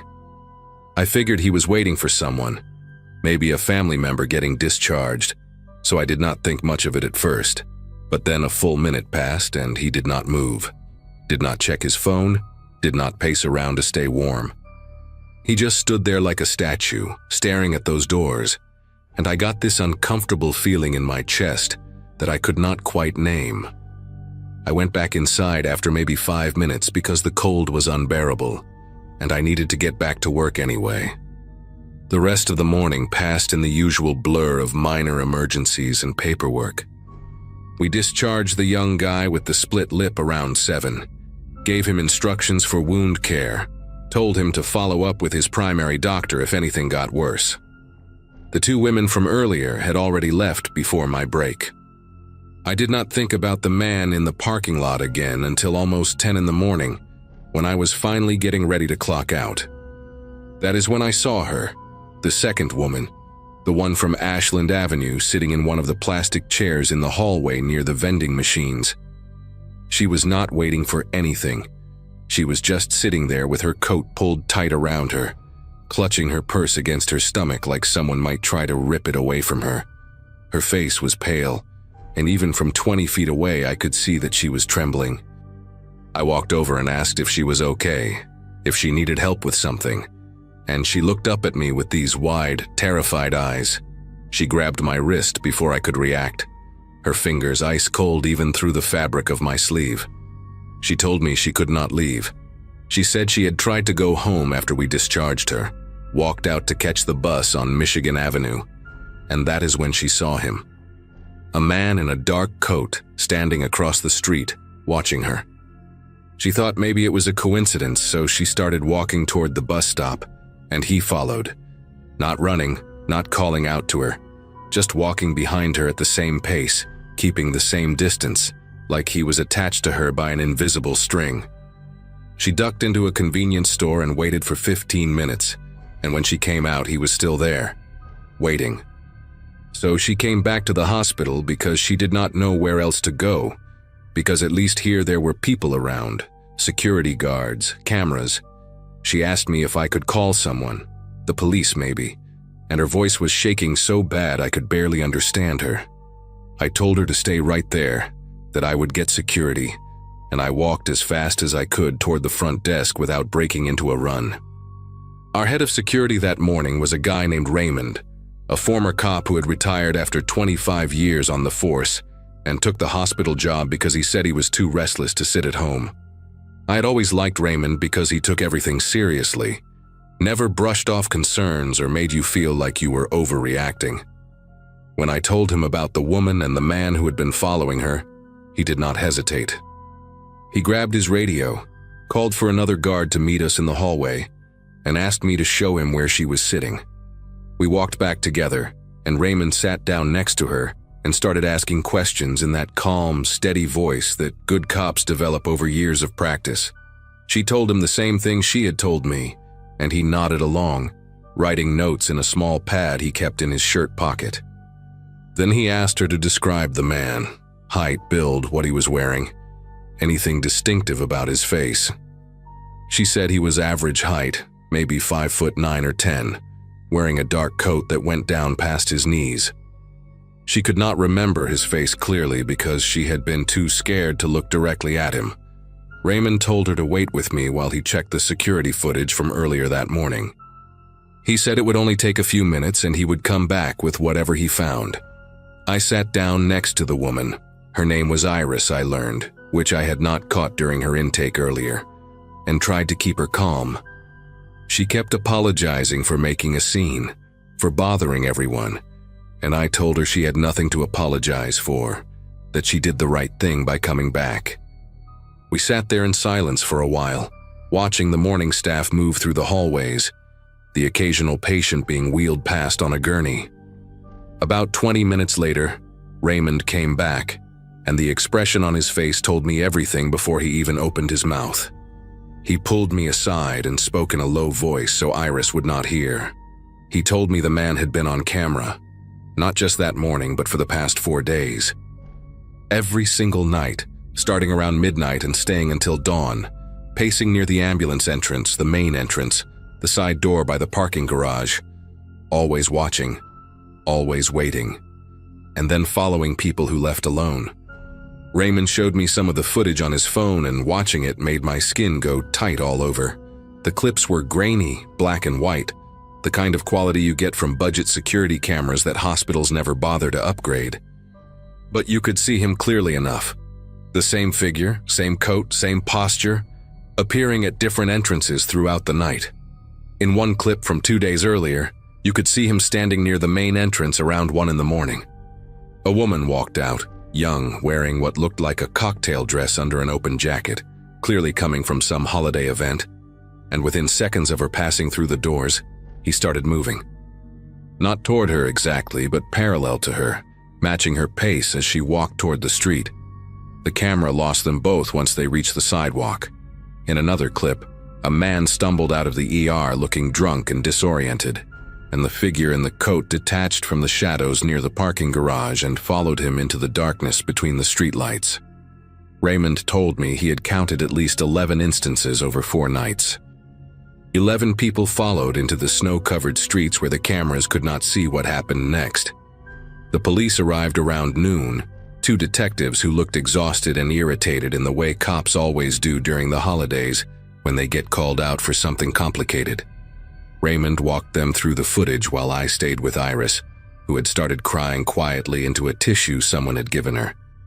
One of the detectives, a woman with short gray hair and a voice like sandpaper, came over to take her statement.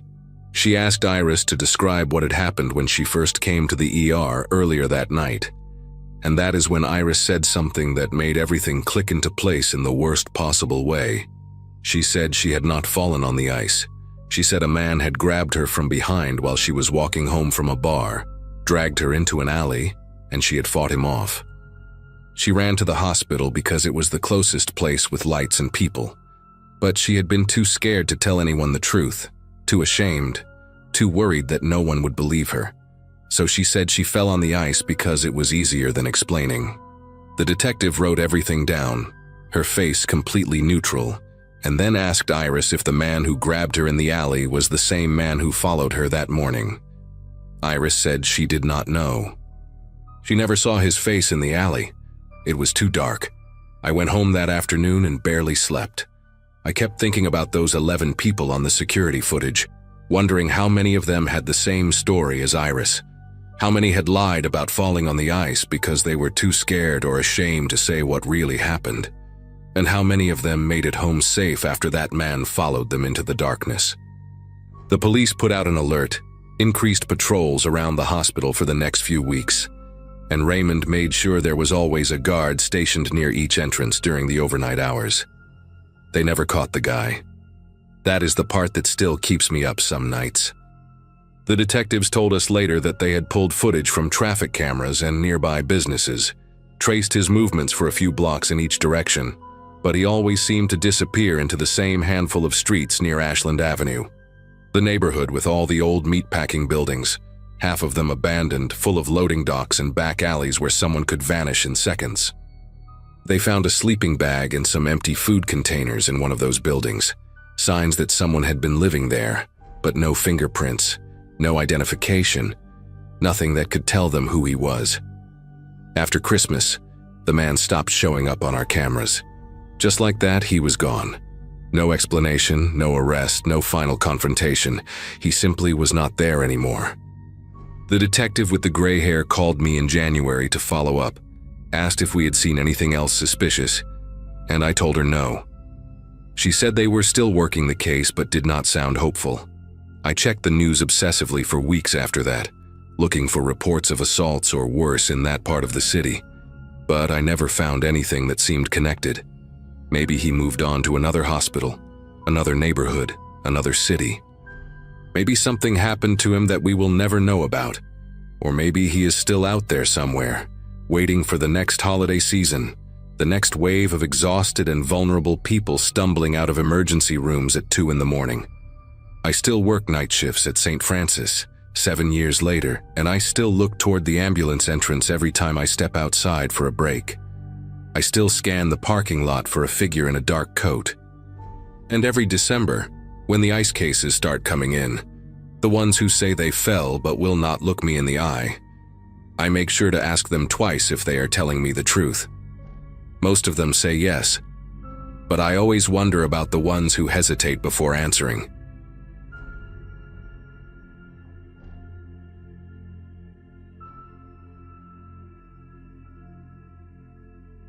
Holiday prep always puts me in a certain mindset, and that year was no different. I was juggling work, family plans, and a long list of things I had promised to cook for a small gathering at my sister's place. Groceries became almost a daily stop, and the store near my apartment felt like neutral ground. Bright, busy, harmless. My routine was simple: go in, get what I needed, keep moving. Nothing about that week suggested trouble. At least not until I noticed an older man standing a few feet from the dairy aisle. His attention fixed on me in a way that didn't match the chaos of holiday shoppers. He had this slightly slouched posture, like someone trying to shrink into their own coat, but his eyes stayed locked. I brushed it off at first, assuming he was waiting for someone or confused about where to find something. A few days passed before I saw him again, and that second encounter felt harder to dismiss.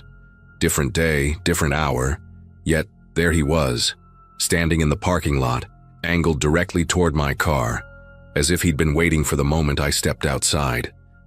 The air was sharp with cold, and the sky had that early December dullness that made the parking lot feel bigger than usual. I remember tightening my scarf and trying to convince myself it was all coincidence. People linger all the time, especially around the holidays, but something about the way he stood perfectly still, hands tucked into the front pocket of a faded brown hoodie, made it impossible to treat it as background noise. I walked quickly, got in the car, and left before giving myself a chance to look back. By the third time, coincidence didn't even seem like an option. I spotted him inside again, but this time he was dressed like an employee, an apron tied unevenly, name tag missing, sleeves rolled past his elbows in a way I'd never seen on actual staff. He positioned himself near the shelf I needed, pretending to straighten cereal boxes that didn't need straightening. Each movement felt exaggerated, like he was mimicking what he thought a worker might do. When I changed aisles, he drifted too, repeating the same awkward routine. The fluorescent lights made every detail sharper: the uneven stubble along his jaw, the way one of his boots dragged slightly when he stepped. People around us were wrapped in their own errands, completely unaware of the strange choreography happening a few feet away. What unsettled me the most was how he blended in just enough to stay unnoticed by everyone except me. Some days he wandered near the entrance with a handbasket he never filled. Other days he stood by the registers pretending to bag groceries, tapping the counter lightly as if keeping time with music only he could hear. Each time, he positioned himself exactly where I would naturally pass. I kept trying to rationalize it. Maybe he was lonely, maybe he was harmless. But a quiet tension started living in my chest whenever I pushed open those sliding doors. Early December had barely started, and somehow I had gained a silent shadow I couldn't explain and didn't know how to shake. Everything escalated the night I stopped by for gift wrapping supplies. The store was quieter than usual, maybe because a fresh layer of snow had started falling, soft enough to muffle the sounds of cars on the nearby road. My plan was simple: get tape, ribbon, a couple of gift bags, and head straight home.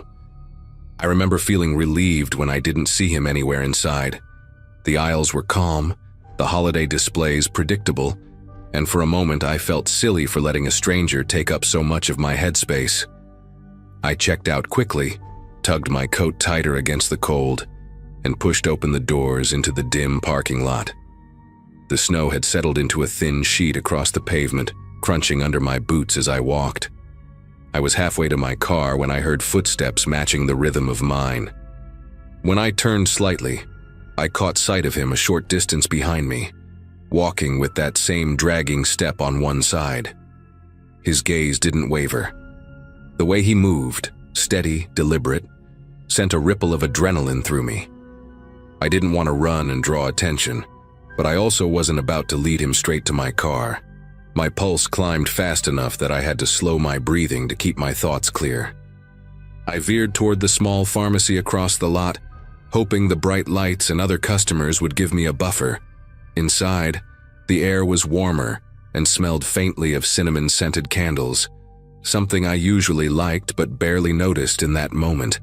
I pretended to browse the holiday aisle, picking up boxes I didn't need just to stay looking occupied. A few seconds later, the bell over the door chimed, and he walked in. No hesitation, no attempt to hide that he had followed me, just a quiet, direct entrance. He drifted to the end of the aisle, picking up a bottle of lotion and rotating it in his hands like he was trying to figure out what people normally did in stores. The shift in atmosphere was instant. Other shoppers kept moving around us, unaware of how tightly my attention was locked on him. Every time I turned down another aisle, he adjusted his position as if trying to keep a line of sight open. I remember focusing on small details because they helped me stay grounded. The hum of the refrigeration unit near the back, the faint tapping of someone sorting cough drops behind the counter, the squeak of a cart with a loose wheel somewhere in the store. All those ordinary noises felt strangely far away compared to the awareness of that man a few steps behind me, pretending to be part of a place he clearly didn't belong to. Eventually, I approached the counter under the pretense of asking a question, mostly just wanting to put a human barrier between us. The pharmacist on duty looked tired but kind enough, and I remember lowering my voice and asking if I could stay near the register for a minute because someone had followed me inside. Her expression shifted immediately. Not dramatic, just alert, and she nodded once, stepping slightly forward as if to shield my view. When I glanced back toward the aisles, he had moved closer, pretending to study a row of vitamins, even though he wasn't actually facing them.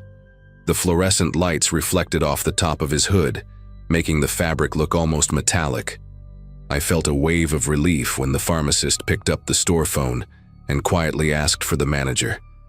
A few moments later, the manager, a younger guy named Brian, came from the back. He didn't look surprised when I pointed out the man. Instead, he let out a slow breath through his nose and told me to stay where I was. He walked over to the stranger, spoke to him in a low voice, and then guided him toward the entrance with a firmness that didn't invite discussion. The man didn't argue. He just stepped outside and stood there motionless like he didn't know what to do next. Snowflakes clung to the shoulders of his hoodie, and for a second he resembled someone waiting for a ride. But Brian returned with this heavy look on his face, one that told me he had seen this before. When I explained everything, from the grocery store encounters to the walk across the lot, Brian listened closely and asked if it had all happened this month. When I confirmed, he nodded again, as if connecting pieces he already suspected were part of a larger pattern. He told me the grocery store had reached out to them recently, mentioning that multiple women had complained about a man appearing in different hats, different jackets, different aisles, always positioning himself to watch them. The unsettling part was that he didn't work there. He never had. He just showed up during the holiday rush, blending into the distraction of crowds and seasonal chaos. Brian advised me to drive home with someone on the phone and offered to walk me to my car. The man was gone by the time we stepped outside.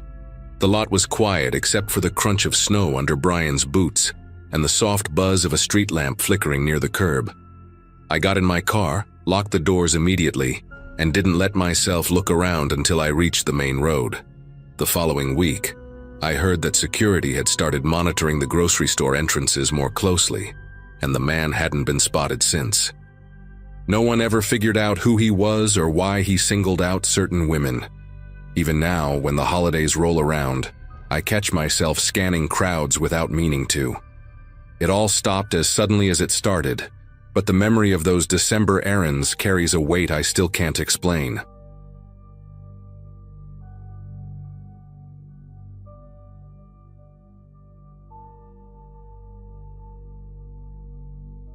During Christmas Eve at my parents' place in 2024, I had been trying to unwind after a long week, soaking in the familiar warmth of a house packed with relatives, clinking dishes, and the smell of cinnamon drifting from the kitchen.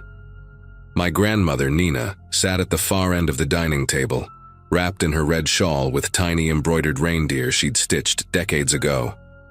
She kept glancing toward the hallway that led to the back door, her cloudy blue eyes sharp in a way that didn't match the rest of her aging features.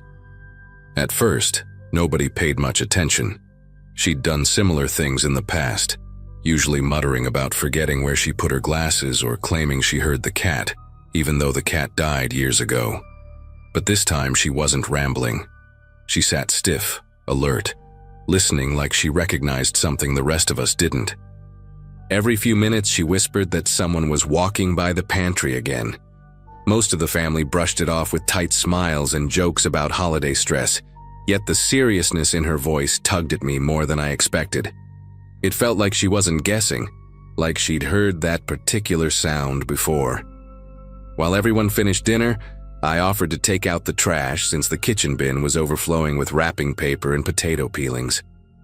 Stepping outside, the cold hit me instantly, the kind that pinches the inside of your nose and makes your eyes water. The yard was quiet, so quiet it felt hollow, with only the hum of a neighbor's distant generator breaking the stillness. As I walked around the side of the house toward the trash cans, something caught my eye: fresh boot prints in the snow. They stood out sharply under the porch light, the edges crisp, untouched by wind or melting. What unsettled me wasn't the fact that they existed, but where they led. Directly toward the house, stopping right beneath the kitchen window where, minutes earlier, my aunt had been slicing pie. There were no prints leading away, just that lonely trail straight to the siding, as if whoever made them came close, stood there for a while, and vanished. I crouched beside the prints, trying to measure how recently they were made. The snow had fallen steadily all afternoon, a powdery layer that blurred everything unless it was new.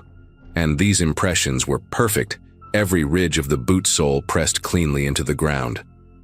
I tried to convince myself it was a relative sneaking around for a smoke break, but the boot size looked larger than anyone's I knew, and nobody had stepped outside since we arrived.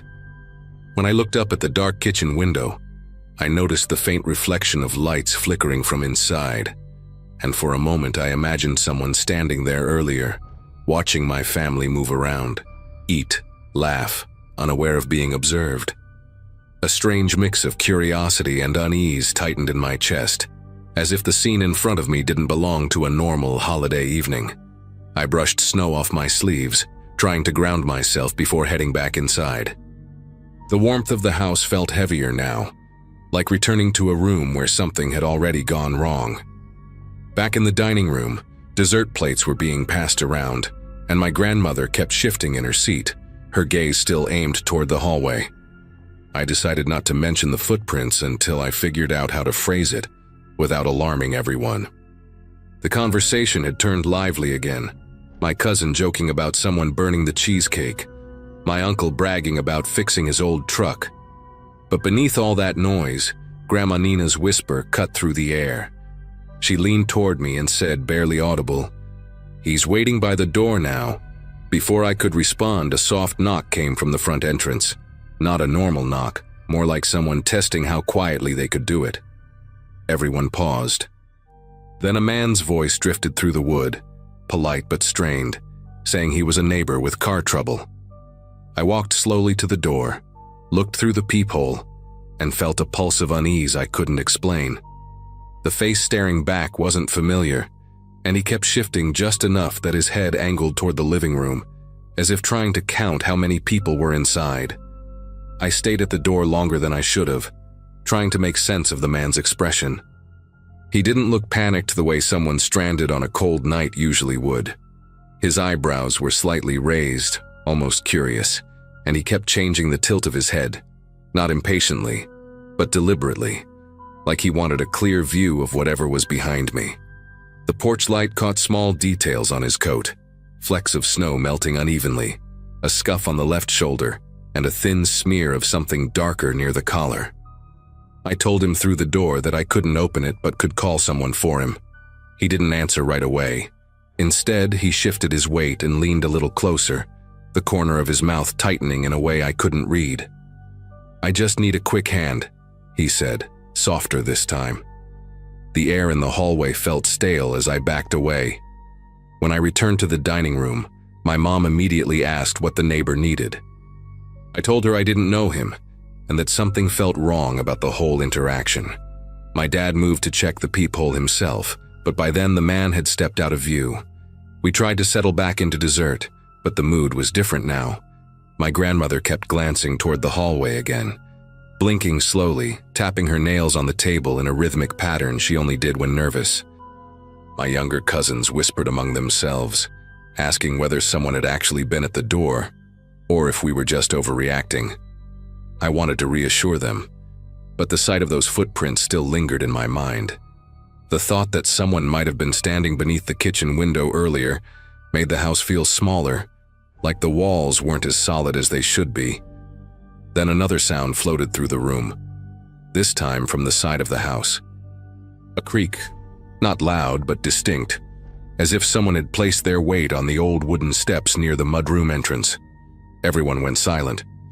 My uncle tried to laugh it off, claiming the wind must have pushed something over, but the wind hadn't picked up at all. The silence after that noise felt too deliberate, too controlled. My dad finally decided to call the police, not because we thought we were in danger, but because the footprints, the stranger, and my grandmother's comments had stacked into something we couldn't shrug off anymore. While he was talking on the phone, my grandmother mumbled, "He's still outside." And this time she said it with such certainty that even my skeptical aunt stopped mid-sentence. I didn't know whether to comfort her or listen to her. Something about the way she stared toward the mudroom made me feel like ignoring her would be a mistake. My brother grabbed a flashlight and pointed it through the kitchen window, sweeping the beam across the yard. The snow glowed under the light, smooth and untouched, except near the side steps where a new set of impressions broke the surface, spaced wider apart than the earlier ones, like someone had been moving quickly, but carefully. Minutes felt longer than they should have while we waited for the police. Every sound became suspicious, the heater turning on, the ice maker dropping cubes, distant fireworks from a nearby neighborhood. When the doorbell suddenly rang, all of us stiffened. This time the knock came after the doorbell, slow and spaced out, almost expectant. My dad shouted that the police were already on their way. No response. I walked to the window facing the driveway, pulling the curtain back just an inch. A figure stood near the porch, not directly in front of the door, but slightly to the right, angled toward the living room windows, as if that was where his attention had been the whole night. The porch light caught only the lower half of his face, leaving his eyes shadowed. He didn't move when my dad threatened to call again. He didn't call out. He just stood there, listening. The police car finally pulled into the driveway, its headlights cutting through the yard and washing over the porch. The moment that beam swept toward the figure, he stepped back. Not startled, not running, just easing himself out of the light like someone who'd been caught somewhere he wasn't ready to leave yet. By the time the officers reached the front steps, he was already moving toward the far side of the house. One officer chased after him while the other stayed by the door, asking us questions through the frame without entering right away. When the searching officer returned, he said the man had disappeared into the tree line behind the neighborhood, leaving only the trail of boot prints pressed into the snow. I asked if they matched any pattern they'd seen recently, and the officer hesitated in a way that made everyone shift uncomfortably. He said there had been several burglaries that month, all involving someone watching homes from the outside before attempting to break in. Cases where families reported hearing footsteps, soft knocks, or a stranger claiming to be a neighbor needing help. As the officers walked around the property, their flashlights bobbing through the dark, I found myself standing beside the kitchen window again. The snow beneath it was disturbed in a wider circle now, trampled by police boots, but I could still see the remnants of the earlier prints. They lined up perfectly with where someone would stand if they were trying to look in without being seen from inside. My grandmother stepped beside me, placing her hand lightly on my arm, her voice steady for the first time all night. "He was here longer than you think," she murmured, almost like she was sharing a secret she'd kept to herself. I asked her what she meant, and she said she'd heard that same quiet pacing by the pantry while we were still in the middle of dinner. She described it in a way that made the hairs on my arms rise, measured steps, pausing, shifting weight, as if someone were deciding whether to try the door. The officers came back inside with their final update. They'd found a second set of tracks near the mudroom steps and fresh impressions under another window on the opposite side of the house. Whoever it was had been circling us, choosing vantage points. We asked what we should do, and one officer suggested keeping the doors locked and leaving a porch light on through the night. He added that they'd increased patrols because the same pattern had occurred in 2 nearby neighborhoods: soft knocks, false neighbors, and windows used as vantage points. My mom asked whether the man ever tried breaking in anywhere else. The officer nodded, explaining that in a couple of cases the intruder returned after the initial approach, waiting for the family to fall asleep before attempting entry. Hearing that made the room feel heavier, like the air had sunk lower into the walls. Nobody slept much after the police left. We stayed gathered in the living room with the TV on low, every shadow feeling more deliberate than normal. But nothing else happened. Not another knock, not a sound by the mudroom, not even a gust of wind strong enough to rattle the siding.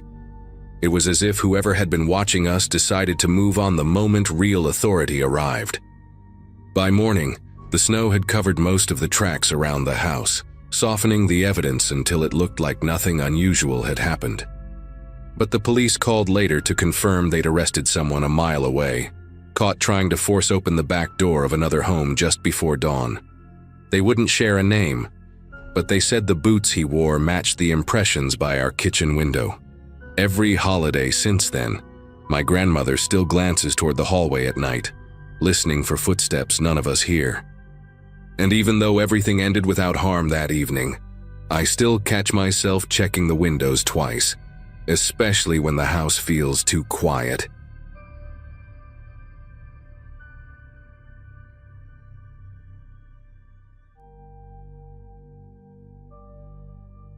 Late that December, life had slowed to a strange, almost quiet rhythm for me, out in the old farmhouse I'd been renting while saving to move closer to town.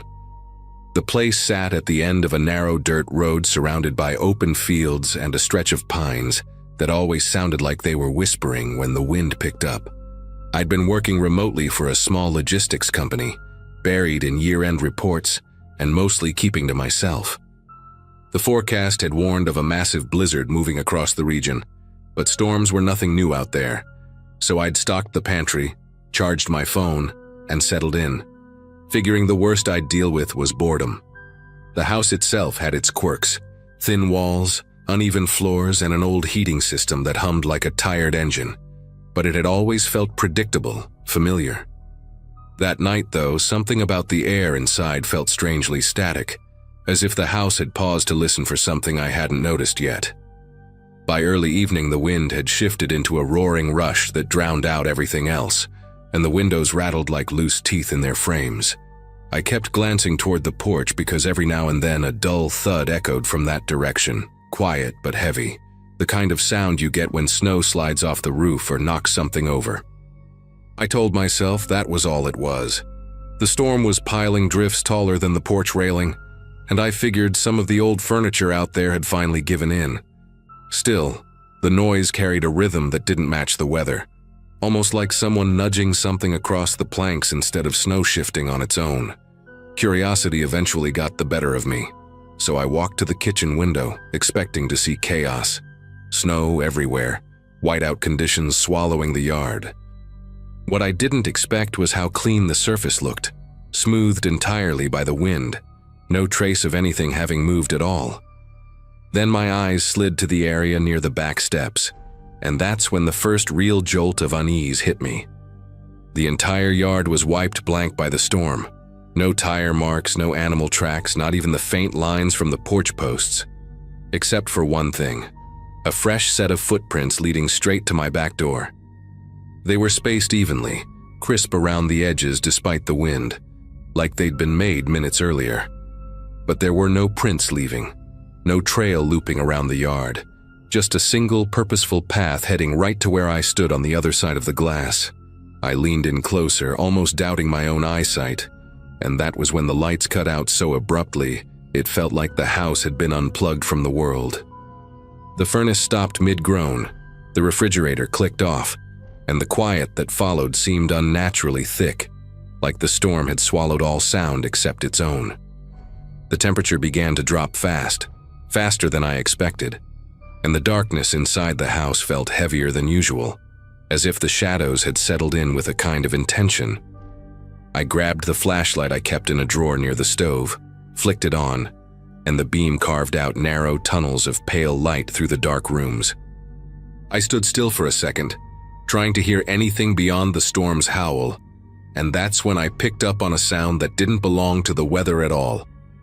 It drifted faintly from somewhere deeper in the house, slow and steady, like someone trying to control each inhale, the kind of breathing someone does when they're aware they're not alone. I stayed perfectly quiet, listening, and the sound repeated, measured, deliberate, coming from inside a home I knew I'd locked hours earlier. The nearest neighbor lived miles down the road, and the storm was only getting worse. Whoever had made those footprints outside hadn't gone back out into the wind.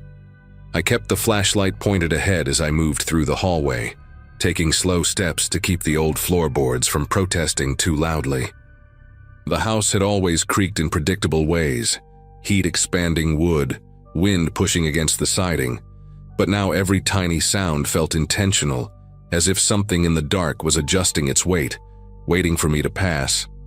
The breathing had gone quiet again, which somehow unnerved me more than hearing it. I felt the cold creeping into the hallway, the kind that seeps through layers of clothing and settles deep. I whispered a quick curse under my breath, wishing the power would kick back on, even just enough to get the heat running again.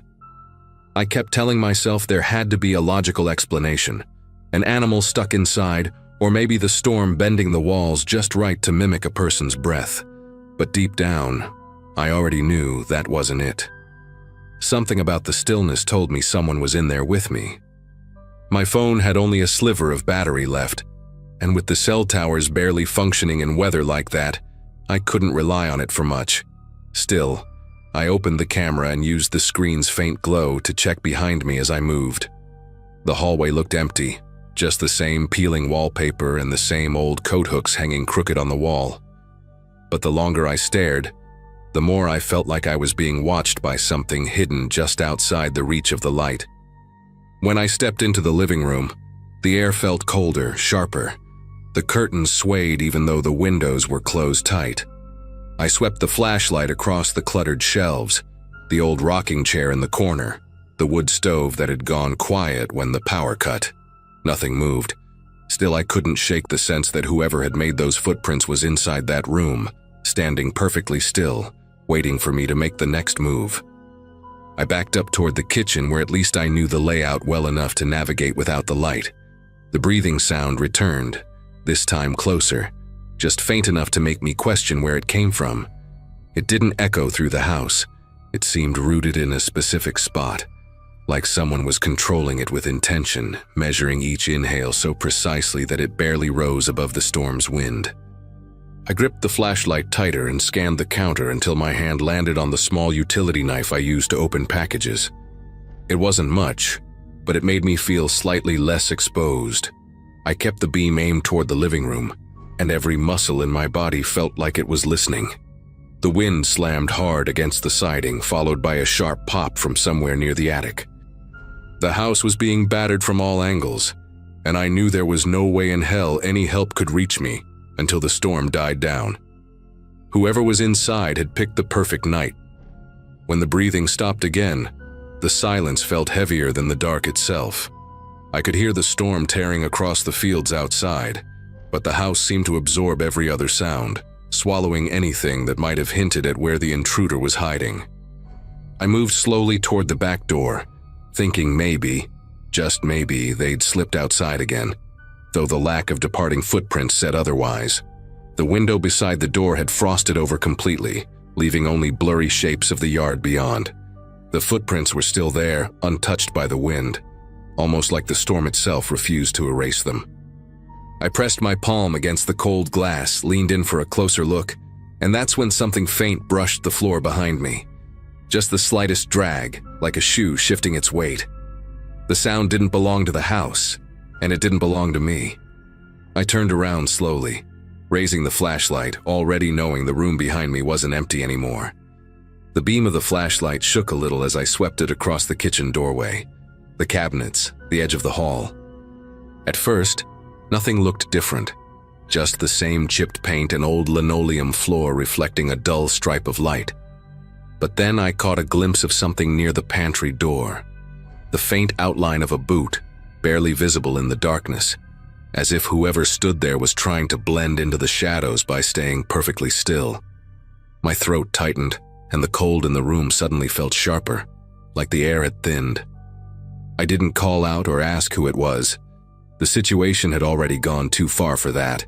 Instead, I stepped back slowly, trying not to make noise, keeping the light trained on that spot. Whoever it was didn't move, not an inch, almost as if they were waiting for the exact moment I'd look away.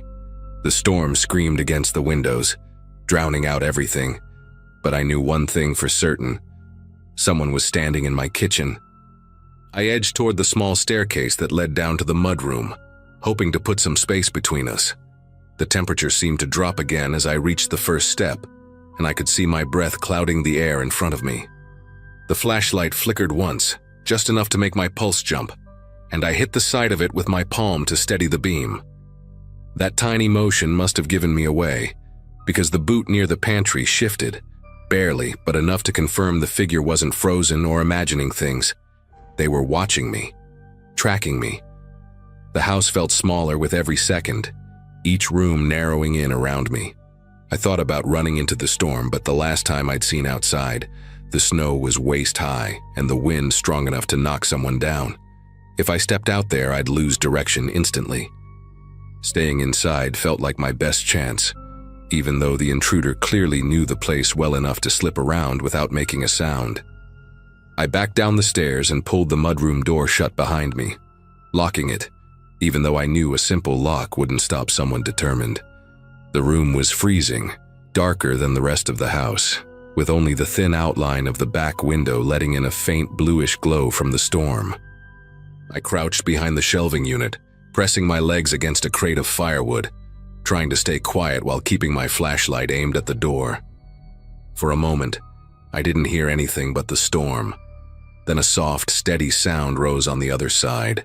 Breathing again, this time closer, like whoever stood in the kitchen had pressed their face near the door to listen.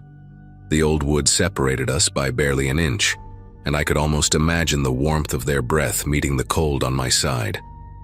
I tightened my grip on the utility knife, forcing myself to stay still. The door handle twitched once, then slowly turned, testing the lock with deliberate patience. Something in me snapped from fear into focus. I knew the windows were old, brittle from the cold, and the one behind the shelving unit had a loose latch I'd been meaning to fix. I shoved the shelf forward, grabbed the window frame, and forced it open as far as the snow would allow. The wind blasted in, numbing my face instantly, but I pushed through and climbed out into the drift. The snow swallowed my legs, but I crawled along the side of the house until I reached the crawl space hatch near the foundation. It was barely tall enough for me to fit, but it was shelter, hidden and too narrow for anyone to follow quickly. I slid inside, pulled the hatch closed, and waited. The breathing near the mudroom door stopped. For the next few hours, I listened to footsteps moving through the house, slow and methodical, as if the intruder were searching room by room, certain I hadn't gone far. By the time the storm finally broke and the light outside shifted to dawn, the house fell silent again. When officers arrived hours later, they found the back door lock broken from the inside and a trail of footprints leading away into the field, prints that the wind never touched, just like the ones that had led in. I moved out 2 days later and never spent another night there.